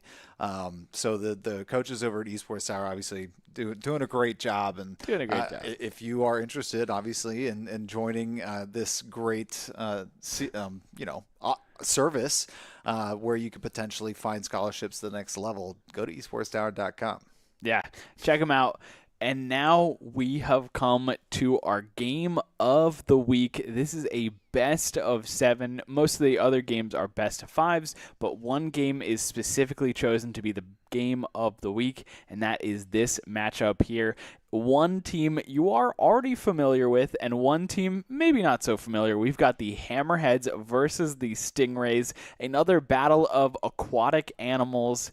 And we'll hear some familiar names from the Hammerheads. They do have a little bit of a lineup change, though, so not all of your favorite players are in this series, but at least some of them will be there. I think after the Hammerheads' amazing performance here, especially at the end there, that last game that we saw against the Eels where they were really finding their rhythm, I think the Stingrays might be in a little bit of trouble here.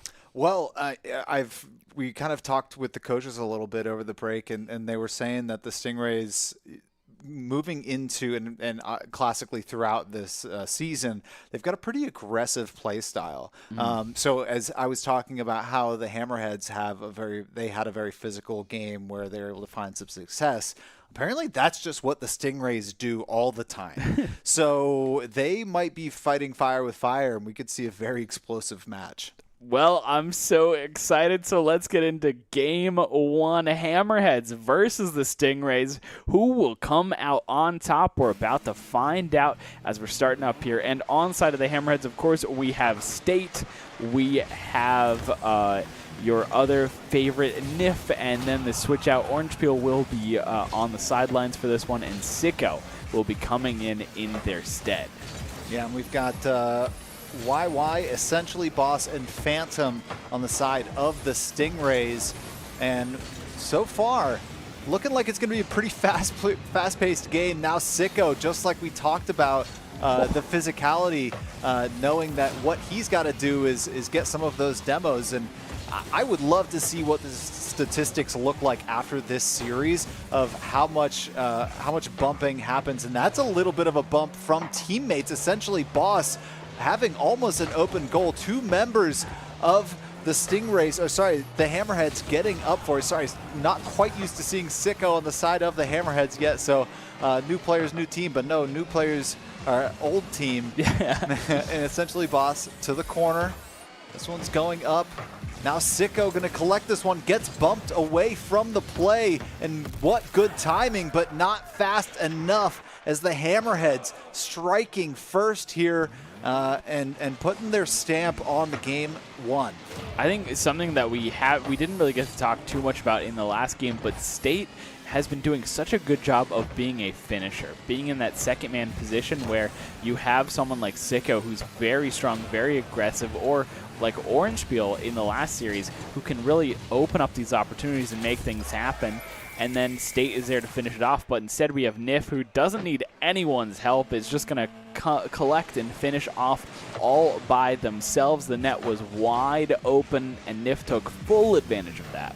Yeah, and it looks like so far we've got basically State and Nif being really great goal scorers here for the Hammerheads, and then Sicko slotting in as more of a defensive specialist. I think we're going to see that a little bit more as some of these games go on, but that's kind of the player report that we got here on this sub, thinking that the Hammerheads maybe due to that 4-5 loss that they had in game number 3 of the last series, thinking maybe they need a little bit more of a defensive specialist here moving forward. But here's Nif to collect this one over towards midfield. Essentially, Boss stealing it away. An open net, and State not able to get there in time. It's a 1-goal game, 3 minutes left. And something like that, right, where you have Nif going on the aggressive, getting past that midline. The rest of the Hammerheads just were not expecting that 50-50 to occur there. They weren't expecting, essentially, Boss to get aggressive and to take that challenge there, and it worked out perfectly for the Stingrays, where now they're on the board because of that, and they can rest a little bit, or they can breathe a little bit easier. Obviously, they are still behind, but at least it's not by 2 points, and they know that the Hammerheads are fallible and that they can get these scores. To midfield, a really nice play developing towards the top left side of the orange net. Punched out, nice clear by the defense, double wide to the corner. I'm gonna call him double wide because YY is hard to say. Now all 3 members of the blue squad turtling back to make sure no ball gets through, and it's good for now. Now Nif needs to make a play on the ball, but that one's off the crossbar with Sicko making a play on it. Another crossbar play, and once again, they need to lower their shots just a little bit. They're pretty nicely timed, but just a little bit too high. Now Nif solo against YY and essentially Boss. This one's right in front of the net. Sicko with the defense, as we were talking about before. The coaches made the right call on that sub. So that's a great play to try and keep this lead. Minute and 30 seconds left to go. Yeah, Boss getting aggressive up in the air, passes it down, but doesn't quite find what they're looking for. And it's an open net, no one around. Sicko credited with that one. And that's just kind of the arcing shot of your dreams. That's exactly what Sicko wanted, and maybe not expected, though. That kind of felt out of left field. Yeah, the single touch obviously probably felt more like a clear, but he put it on the right trajectory, and it found its home in the orange net. So 2-goal lead here, just over a minute left to go. Around midfield, double Y to the corner. Sicko punching this one over to State, going to change and swap fields. Sneaks it by the defense, but they can't continue the offensive pressure. Now, essentially, Boss getting demoed. ET State and company have arrived, and they're playing the physical game that they wanted to try to start out with. But essentially, Boss with a nice steal into now only 1 goal behind. 37 seconds. What I liked out of the Stingrays for the entirety of that play is even though they were down a player, they were still playing aggressive. They were still going for these shots, and they were still working to keep control. And unfortunately, the ball goes over. It is just a little wide, so the Stingrays stay alive a little bit longer, but time is ticking away. 20 seconds remaining. This is the aggressive play that we were talking about before. Oh, Sicko! we saw the bump, we saw the open net, and we saw the attempt, but Sicko actually missing that wide open net, and the Hammerheads cannot collect on an extra goal. Time is running out, so once the ball hits the ground, Hammerheads will take this series, but it is kind of crazy to think about the fact that there was almost a massive misplay there. Oh, 100%. And luckily the clock was already at 0-0 essentially at that point. But that could have cost them not being able to secure the comfort goal. But they still had that 1-goal lead, and they're going to take game number 1 3-2.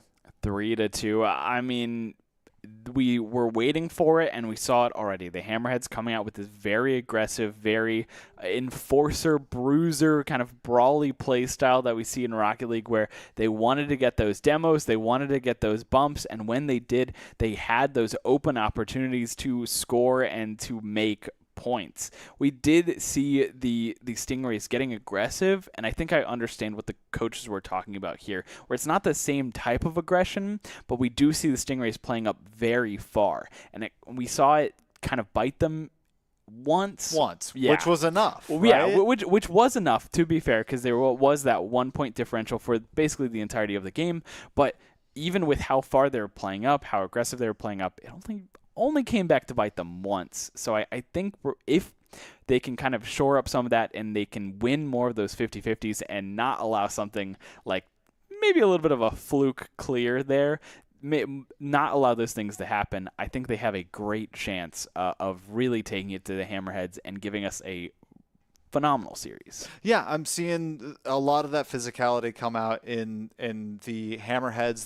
They're playing their tempo, and playing physical does a couple of things, right? It not only screws up the tempo and game plan of the opposing team, but also can damage the mentals a little bit, right? Yeah. You're like, I can't do what I'm trying to do. My inputs aren't doing what I'm asking them to do because the other team is just moving my car around willy-nilly or even blowing it up. Why do I keep getting demoed? But I keep getting demoed. So, and on top of that, if you're spending time dead, you aren't able to collect boosts. Right. So it does a couple of different things where you can really control the pitch. And if you can keep getting boosts, you can keep boosting around and keep demoing.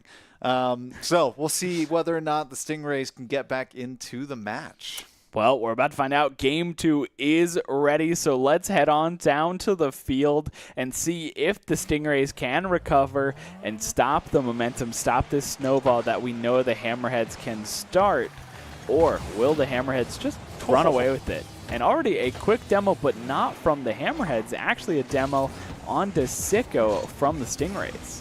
Yeah, and I think that's kind of, they're just taking a note from the book that they've been reading from the entire season, and actually what the Hammerheads were able to implement. And there's a lot of action in front of the blue net. That ball has not moved horizontally for about 5 seconds, it felt like, but never once went into the net or any other direction, just bouncing right in front of it.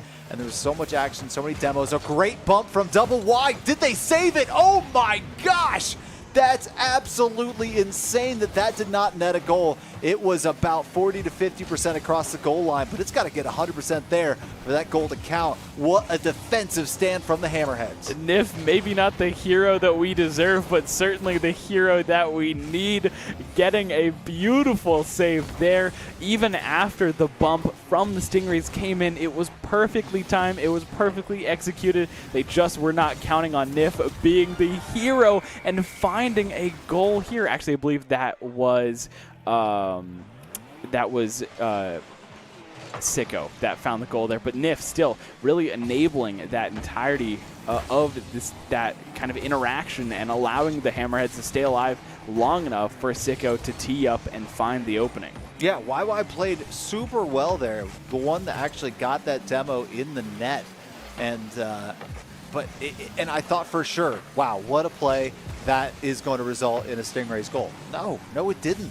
Because of the insane play from Nif to keep that one out of the net, just getting enough done so it didn't actually fully cross the line. A really great placement from Phantom, but not able to get cleaned up. Another putback from essentially Boss, but State back for it. Phantom, another shot on goal. 3 in a row. The assault on the blue net finally nets a goal.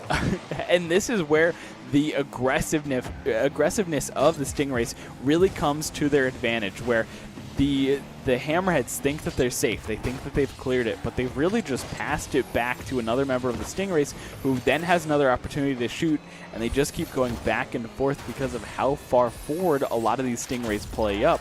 And of course, as I say that, Nif will find a second goal for the Hammerheads, just stuffing out any sort of defensive attempt there. Yeah, and that's kind of something you're going to have to do against a team like Stingrays. Their offense is going to be able to put constant shots on your net. And if you can save them, kind of using that bend, don't break defense, you're going to be able to punch one past their defense at some point. And that's kind of how the Hammerheads have stayed in this match, despite the Stingrays really feeling like they're controlling the tempo. Phantom sneaking off and winning the kickoff, but just a little bit left of the goal. Now Phantom back in front, essentially Boss high off the crossbar, the back wall, YY back in midfield, kind of making a slow decision of whether or not he wanted to go for the corner boost or the ball. Kind of gets stuck somewhere in between, but no damage done. Now to the corner. Slowly waterfalling this one in, but no help needed as that one's punched through. Stingrays with the lead. I love that flip reset too. That was so clean from the Stingrays. The Boss really just showing why they are essentially the boss making things happen here. The double commit from the Hammerheads that might come back to bite them, especially when and if the Stingrays can get aggressive here off of this attempt. But we are going to see State able to rotate back. Ball goes a little high. It is a little wide, and members are flying from all over here on the screen. They will stay alive a little bit longer, but again, they need to clear it, and they just keep clearing it back into the Stingrays. Wow. And the assault constantly, right? I mean, if there's not one shot going on goal, there's quickly a follow-up from another team member of the Stingrays. This is not the offense the Hammerheads have had to deal with in the last series, where they're kind of sending out those scouts to try and take a 1v1 or a 1v3 rather. No, they are assaulting the Hammerheads goal right now, up 5-2, 90 seconds left on the clock. And the Hammerheads looking a little bit shocked here in game number 2 after a 3-2 victory in game number 1. I would be shocked too. The way that the Stingrays are playing has definitely surpassed what they were doing in game 1. Maybe game 1 was more of their feeling out period, where they're trying to determine what the Hammerheads playstyle was and how to take advantage of that. But now the Stingrays have really found their groove, and they are just teeing each other up, basically. Anytime the Hammerheads get a clear, someone else is picking up the ball and taking a shot. And so because of that, the Hammerheads just don't have any rest. They don't have any opportunity to reset, get boost back, and kind of clear the ball in a way that they can start their own attack. Yeah, they're really, the Stingrays are doing a really good job of shutting down the transition plays from the Hammerheads. And once again, stealing that ball away. And because the Hammerheads are basically have to pull the goalie at this point at a 5-2 deficit, they allow a 6th through to stretch that lead back out to 4. 35 seconds left on the clock. I don't know if the Hammerheads have enough time to get back into this match. The Stingrays really have just created enough offensive opportunities to give themselves an incredible lead here in game 2 and really reset the tone of the entire series. We're going back now to what is essentially a best of 5, the first to 3, as we get tied up 1-1. Yeah, only 10 seconds remaining. Not much that the Hammerheads can do here. So they're really just looking to keep this ball on the ground, get out of this game ASAP so they can reset that mental and get back into this series. Sicko going to drop it down on the ground. 6-2 in favor of the Stingrays. A completely different series. Yeah, I mean, between the two games, Hammerheads have now scored 5 goals, right? 3 in the first, 2 in the second. Completely different story for the Stingrays. 2 in the first, 6 in the second. Oh, my goodness. So really turning up the heat for what their offensive stretches are capable of. They're constantly putting shots back on goal with single touches, right? Yep. From about midfield or a little bit closer. They're taking the opportunity to steal away the clears and create more offensive pressure with it. And it seems like every single touch, the Hammerheads have to reel back and try and find a way to block it because, look out, guess what? It's a shot. Yeah, I think that's something that we kept seeing time and time again is the Hammerheads trying to clear, and I guess the Stingrays just being in better positioning or maybe in a position that the Hammerheads weren't expecting, so they're able to just collect that clear and take advantage of that. And like you said, just single touches, right? They're just taking these kind of longer shots than what we've seen, especially today, than what we've seen. These longer shots where they're putting pressure from afar so that if there is a clear, they can position themselves to pick it back up, get the rebound, take another shot. Yeah. Yeah, I mean, this is exactly what you wanted of your Stingrays. You bounce back in game number 2. You lost a very close one in game number 1. You bounce back in a big way in game number 2 against a Hammerheads team that you just watch pretty much dismantle another team pretty handedly. I mean, it was a 3-1 victory, but a 3-1 victory at that. I mean, at no point did it really feel like that series was out of their hands. This is the first time that I'm seeing the Hammerheads now maybe have to start to rethink their opponent, because the Stingrays are a completely different team, and the way that they're playing, I mean, this series could go either way. Absolutely. Well, we're about to see if the Hammerheads can adapt to the fire versus the Stingrays as we get into game number 3. Stingrays really turning it up in this second game. Can they keep up this pace as we get into game 3? Oh, look, a QR code. Yeah, iSlidesUSA.com. Make sure to scan the QR code or put esports25 at checkout to get 25% off your purchase. Oh, good. I was wondering what it did. Thank you so much. Wow, look at this play so far. Now, back over towards the Stingrays' goal. One man left to beat, and that man is Phantom. That Phantom is on a tear. Is going to do a little bit of demoing back and forth. I think there's only 4 people on the field there for a moment. This one now essentially Boss, a really nice touch. Sicko going for the follow-up, but the blue net needs somebody back in it. Luckily, State there to take a little bit of wind out of the sails in that transition. This one, luckily not necessarily any threat of going in, but oh my goodness, essentially Boss there to strike one right through to Nif, but he couldn't quite make the play on the ball. The Stingrays continue the tear from game number 2, and they're going to already find 2 goals here 55 seconds into game number 3. Oh my goodness. I mean, once the Stingrays get 1, they find 2, and they just find more. Even with that first goal from the Stingrays, Nif got a touch on it. It just wasn't good enough to clear. It wasn't good enough to completely stop it, and it instead started going in, and immediately that kickoff goal, doing such a great job of getting aggressive. YY was there to just finish it off, catching the Hammerheads. I wouldn't say sleeping, but definitely off guard, where they were not expecting the speed from that kickoff. Oh, nice challenge there to take that one away from Phantom. Nif now 1v1 with Boss. Oh, to make that a 2v1, the help comes through, but essentially Boss standing tall, creating defensive jobs as the Boss. And wow, what a shot to make it 3-0. These great angles from the Stingrays where the Hammerheads are there, they're in position, but maybe not quite as in the best position that they could be. And because of that, they're just barely letting some of these shots go through, where the shot is getting blocked, but it's not quite being deflected or reflected like the Hammerheads want. And instead, it's being sent in a slightly different angle, but still hits the back of the net. Now State off the left side of the net, Nif to the top side. But now look out, here comes essentially Boss. Gonna not only hit you, but also the ball towards your net. So it might get a double goal there.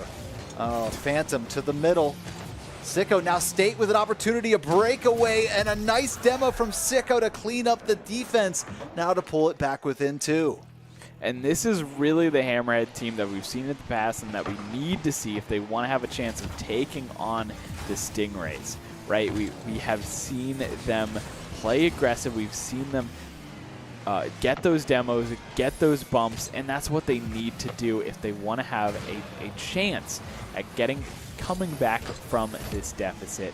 We've seen the demos. We've seen them come out. I mean, already this game, I feel like everyone's been demoed at least once so far, and that's an open net. Wow. Somehow the Hammerheads get in position to put a stop to that insanity. It was maybe just slowly developing enough that while it seemed like an open net, the defense just lurking nearby. Now Sicko needing to make a play, a good play at that. Now Nif needing to get in between the ball and the net. State helping out. A shot on goal. No, Sicko there to the corner with State. YY back in front of the net.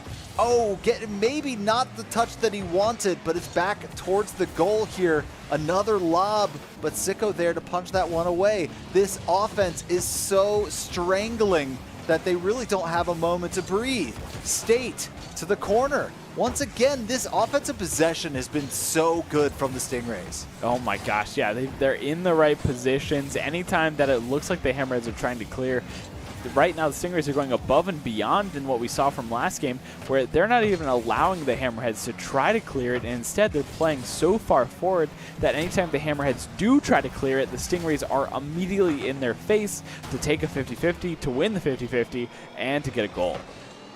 Yeah, it feels like a boa constrictor, right? Because the more that they're trying to do, the less that they're actually able to do because of the shots that are continually raining down from the Stingrays. They're trying to punch it out, but immediately it's coming right back at your net, and somebody has to rotate back because you don't really have an opportunity to push out. Now they finally get a little bit of momentum back in their favor to pushing it over to the orange side of the pitch, but that was just a perfect play on the ball to continue to keep this one over on the blue side. Now, back to the corner, essentially Boss, maybe a pass out to YY, a shot on net, and it's a slow lob, but it's enough. And that's going to be a 4-1 lead. 20 seconds left in the game. Stingrays looking to take game number 3. Yeah, I mean, that last goal almost sealed the fate of the Hammerheads for this game, unfortunately, where the Stingrays are still attacking. They're still getting aggressive, but that last goal really just kind of put the nail in the coffin there, where they could get a goal, but now the Hammerheads are at 2-4, but they have 3 seconds to score 2 goals to even have a chance to go into overtime, and they're just not going to have enough time on the board to make anything happen.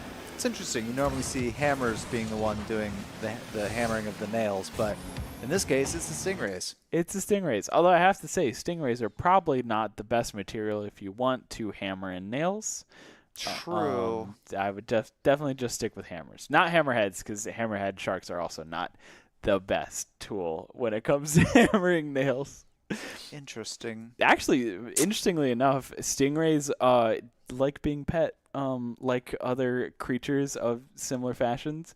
That's lovely. Yeah, I used to go down to the Virginia Beach Aquarium back when I was a kid. The association that I was a part of let us stay overnight. Sleeping with the fish is what they called it.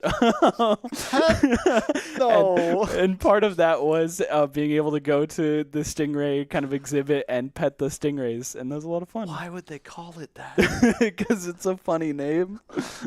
You're not wrong. Absolutely. All right, well, let's get back to some Rocket League. The Stingrays doing such an amazing job continuing that pressure, and the Hammerheads really scrambling, now trailing in the series after being up 1-0. Yeah, it really did. Based on last series and based on the start to this series, I thought the Hammerheads were just going to run away with it.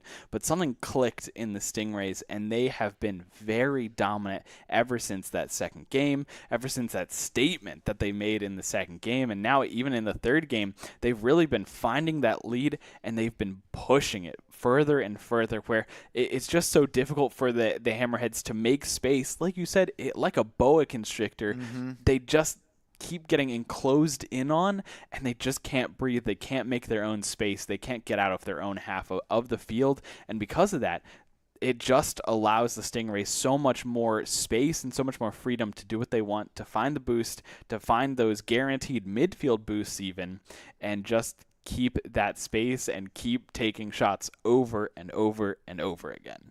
100%. Let's see how this series progresses, because the Hammerheads need to get something going. Otherwise, they're going to find themselves a match point. They are, as we get into game number 4. About to find out, what will the Hammerheads change up? What can they change up? Or what will the Stingrays do to make the Hammerheads' life difficult? And already off the kickoff, Stingrays getting aggressive, taking a shot on goal. It will be blocked, and the demo for the Stingrays as well. They are putting on so much pressure, both on the goal and on the players as well. And that was an opportunity the Hammerheads kind of needed really badly to get that early goal. Obviously, they're transitioning pretty nicely here, but just like that, I mean, you could quickly see how the Stingrays are trying to transition this one, and basically at a defensive, almost like playing the offsides in a soccer match or a football match, for whichever country you're from, rather. They were playing right about at the 18, seeing whether or not it was kind of a weird defensive stance to take. I don't know if it was kind of stuck at flat-footed, but it ended up working out for the meantime, because at this point in game number 3, there was already 2 goals in favor of the Stingrays, and they're playing very, very well on the offensive side of the pitch. And we've seen probably more time of possession here for the Hammerheads than we saw most of game number 3. So a nice job to keep this pressure up and keep the Stingrays on the defense, because as soon as they're able to pop back out on offense like this, there's going to be some issues. And he's jumping up in the air to try and maybe avoid that demo that was coming up from behind, because there was some zooming blue players trying to demolish that play. Sicko with a nice solo goal, or solo save, I should say. Now, punch back out to Phantom, and that's a defensive stance you want. But YY, Sicko try to punch this one above the waterfall down below, but no. State, the pass to the back to the corner. Essentially, Boss going up for this one. Again, a really nice opportunity, but nobody, no Nif, no Sicko, nobody there to help try and take that shot. So maybe backing off a little bit, but I don't know if this is the time. And something important to note here, take a look at the boosts in the bottom right corner, as we are going to see another attempt from the Stingrays. A lot of time when we see the Hammerheads get aggressive, that first player will completely use all of their boosts, so they just don't have boost or the speed in case their first shot doesn't work, where the boost is gone. And we are going to see State have a shot from half field. It will get defended and thrown around, but because of the boost usage from the Hammerheads and because of the space that the Stingrays take, anytime the Hammerheads get aggressive, they're out of boost if that first attack doesn't work, and the second man is just a little too far behind to really help finish off what that first man has started. Did you see that patience and confidence from YY there, where he was just sitting, obviously had two of his teammates right beside him, but he was holding the ball right in front of his own goal, waiting for the challenge so that he could punch it out and for the clear, to wait for somebody to overcommit on that. He knew that he had the time and the confidence to make sure that didn't turn into a goal. And oh my goodness, the crossbar, keeping that one out of the net. It bounced along the goal line, but not going to make it through. A much needed goal here for the Hammerheads to try and tie up the game. Now ET State, another shot on goal, but a little bit slow. Essentially, Boss already there. This one going to try and put them one across the back wall. But look out, because here's a long lob and a free goal for the Stingrays. A 2-0 lead, minute 27. Goals like that hurt my soul a little bit, where, you know, of course it's a great goal for the defending team, but if you're the attacking team, you work so hard to break through that defense. You work so hard with all of your players getting involved, with everyone touching the ball, everyone taking a shot, and then unfortunately the ball just goes a little bit wide. You lose one of those 50-50s, and the net is wide open. We are going to see an attack here, but no one in that second man position to finish off that rotation, so the Hammerheads won't lose another goal. But something that they need to be careful of right now is the fact that they're leaving their net wide open. Now, to the corner. YY, once again, trying to play it a little bit slow. Sicko not having any of that. Phantom making a great play on the ball with enough boost to stay with it, prevent the second follow-up.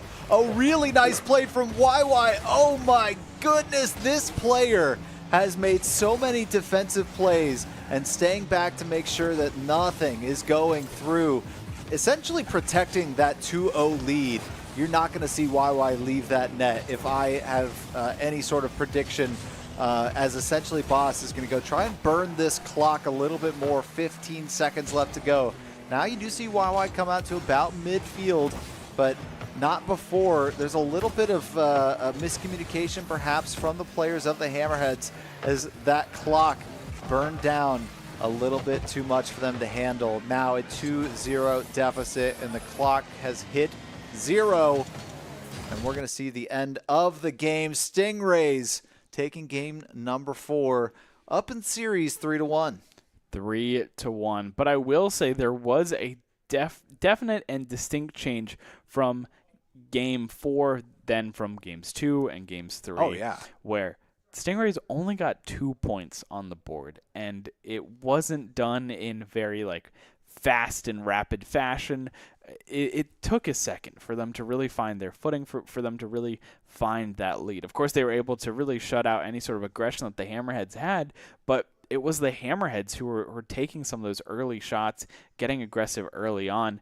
And I think if they want to have a chance of, getting back into the series, the Hammerheads are going to need to take advantage of some of those strengths that they have, of getting aggressive, of playing up, of getting those demos, getting those bumps, and doing a little bit of what we saw at the end of their last series against the Eels and kind of implementing that against the Stingrays. Of course, it is difficult with the Stingrays, who have also been playing very aggressive and have been playing very fast. Sometimes it's hard to get those bumps or to get those demos because the other team is maybe moving a little bit unpredictably or moving a little too fast for you to really catch up to them in order to get that demo or get that bump. Yeah, actually the Stingrays weren't even able to get on offense until a full minute into that game. The Hammerheads played very, very well to start out with their offense, but as I was saying, YY, what a hero for the Stingrays, ensuring that none of that offense netted any goals for the Hammerheads, and a lot of it was super close. Yeah, it was so close. Yeah, one point there, the ball was halfway in the net, and YY saved it somehow. So we'll have to see if the heroics of YY will be rewarded, or can the Hammerheads adapt and prevent this series from ending here and now. We're about to find out as we head into Game 5 match point for the Stingrays. And here we go, heading into this first game. State will get the touch. This is a good start for the Hammerheads. In the past, we've seen the Stingrays do very, very well off the kickoff. They do like these very aggressive plays, so the fact that the Hammerheads can enjoy a little bit of possession in the beginning might spell something good for them. Of course, as I say that, Boss does get aggressive, and so does State. Really going for these 1v1s. The double commit out of the Stingrays as well might lead an opportunity. But as I say that, of course, Boss will be picking up that ball and not really allowing any more aggression out from the Hammerheads. And that was a nice play from Nif. I think it was essentially Boss that was playing that off the left wall. And Nif, instead of trying to make a play on the ball, made a play on the man. And it slowed down basically the entire play to the point where that ball trickled back into the defense and allowed them to continue on without any more shots. So here's Nif once again. Boss punching this one to the far wall without it even coming close to touching the ground. Basically a straight line. So nice pinch there. A shot on goal here. ET State going to save that one. Nif again to the corner. So nice job there, but maybe out of boost. And now this one's right in front of the net, but nobody from the Stingrays there to help out. Now YY the punch, Nif making a heroic defensive play on the ball once again. Sicko, Phantom, all members, 3 different players going up for that ball. Try and punch that one over towards their desired direction. But this one ends up over on the Stingrays' half. Now YY to the side, Sicko stolen away. A great shot on goal, and that one's top right. The lead for the Hammerheads just about 2 minutes into game number 5. Yeah, what a great start for the Hammerheads, and what an amazing shot, too, right into the upper corner. No one was ready for it, but again, wait a second. Wait. Hold on. YY had the open net. A Boss has the shot there, but it is defended, and we were worried about the overcommit, the overextension from the Hammerheads. YY had that opportunity, but just wasn't quite able to finish it off, unfortunately. Took a nap instead. Took a note from Zydra's book. Yeah, professional nap taker indeed. I don't know what happened there. Maybe YY thought that they were going to come in hot and, mess them up where they might make a mistake as they're trying to recover the ball. But the Hammerheads, they played it cool. They got where they needed to and took the ball away from YY. Yeah. Now, the offense from the Stingrays starting to look like they want a piece of the goal-scoring action. There's only one on the game so far in favor of the Hammerheads. A bump from State, but the play on the ball is consistent enough that State actually playing that one into their own net, I believe. So now an own goal leads to a tie ball game. Very unfortunate, but it happens, right? These are high-intensity situations. There's a lot of pressure. There's you are moving. There's a lot of aerials, and sometimes you run out of boost, or you just can't quite control where you're going, and the ball is hit in a direction or in a place that you weren't expecting it. and sometimes these own goals happen. The best thing you can do right now, the best thing that State and the rest of the Hammerheads can do right now is shake it off, move forward, and look for the rest of this game because they got that first goal. And so far, the Stingrays haven't scored any goals, right? In your mind, of course, the score is tied up, but you've already scored once. You can do it again. Twice. Yeah, exactly. Yeah, and I mean, State's had such a fantastic couple of series so far, so really entirely uncharacteristic of that player altogether, knowing what they are capable of. So now it's a 2-1 game once again in favor of the Stingrays. So the own goal, unfortunately, coming to bite them here, leading to the Stingrays' lead, first lead of the game now, but just over a minute left to play. So running out of time are the Hammerheads to try and tie this one back up.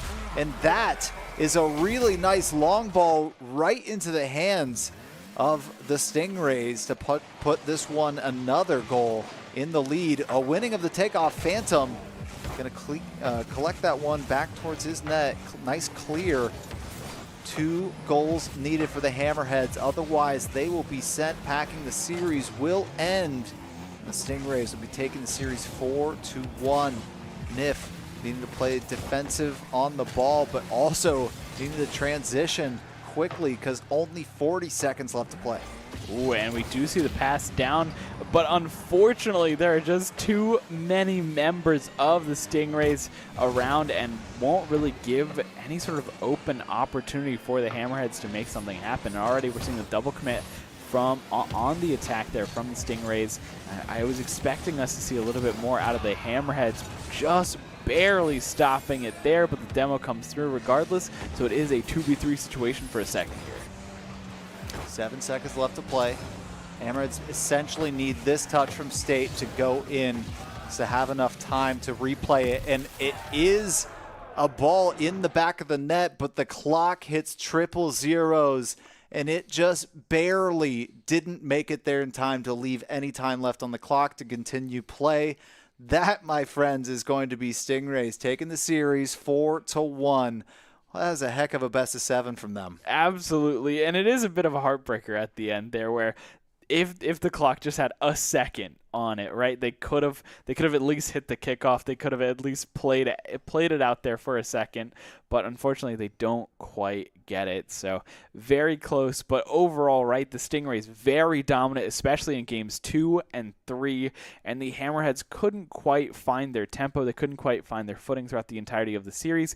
We saw it especially at the back half of that series, and I have a feeling if we played out another game, if the Hammerheads had tied it up and we played out another game, I think we might see the Hammerheads just getting better and better. It seems like they're a team that plays better in the later half of these series, but sometimes you need to be a little quicker than that. Yeah, I mean they played 5 games right out of the best of 7, so it's hard to say whether or not they were going to be able to put enough things together to overcome the offensive capabilities of the Stingrays. They were just playing so well, and on defense, YY just putting on a clinic. I can't wait to watch the replays of YY and what he was putting together for the most part. I mean, NIF had although on the losing side of things, had a fantastic series and did just such a great job. Obviously, we had players across the board. Team play in this series seemed a lot more cohesive than in series number 2, and was really a treat to watch. Oh, yeah, it was so much fun. And it's interesting that you mentioned all these players because it was difficult for us to decide who deserves and who gets the player of the week. But I think even though on the losing side for this last series, the Hammerheads, NIF in particular, was really popping off throughout the entirety of today, whether it was that earlier series or the last series, NIF was really holding it down for the team. So remember, the player of the week is presented by Esports Tower. Score pro advice at esportstower.com. Improve your game sense, improve your team play, improve your performance under pressure. You'll get matched with great players and professional coaches to help you rank up. Esports Tower. And here we get to see some of the highlights from NIF, who really was just doing a phenomenal job. Yeah, across the board. I mean, it's not easy to play 2 series in one night, especially best of 5 and a best of 7. Played outstandingly through both, as we're going to see this victory over the Eels in the second series. A sky ball off the ceiling. Now going to come back for this one. And look at that, stealing it away mid-air to punch that one through. Not a chance that that wasn't going in. And this one, the solo off the sidewall, flying all the way through to punch that one in. And just great play all around. And look at this one. Oh my gosh, stealing it away. And basically 75% of the pitch covered in that one shot all the way through to the net.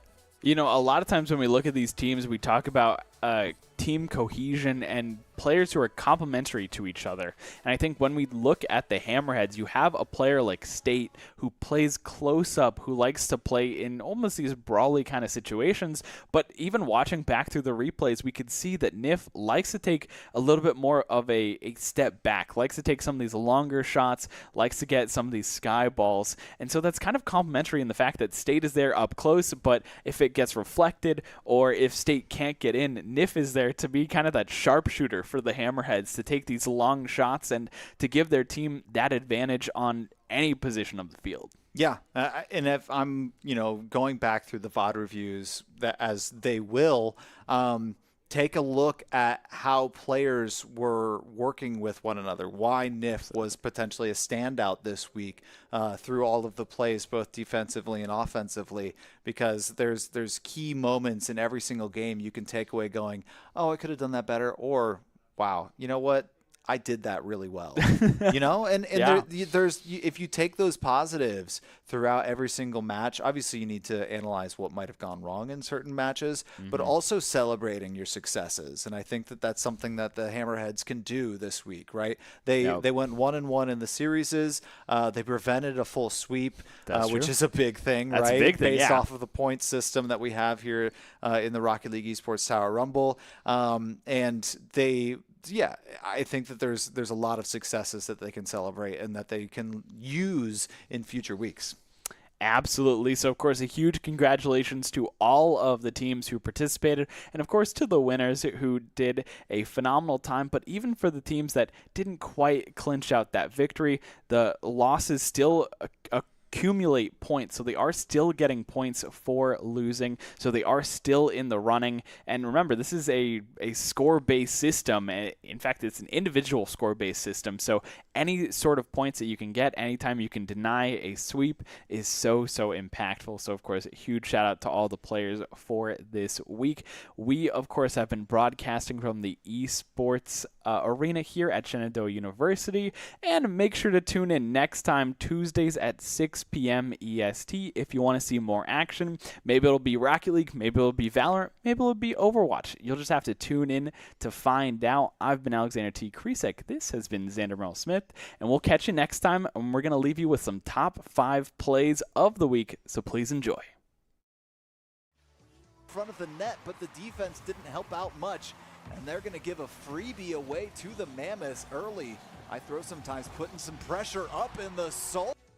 Bouncing right in front of it, and there was so much action, so many demos. A great bump from Double Y. Did they save it? Oh my God! Game number 2, and that is what you like to see if you are a Lynx's fan.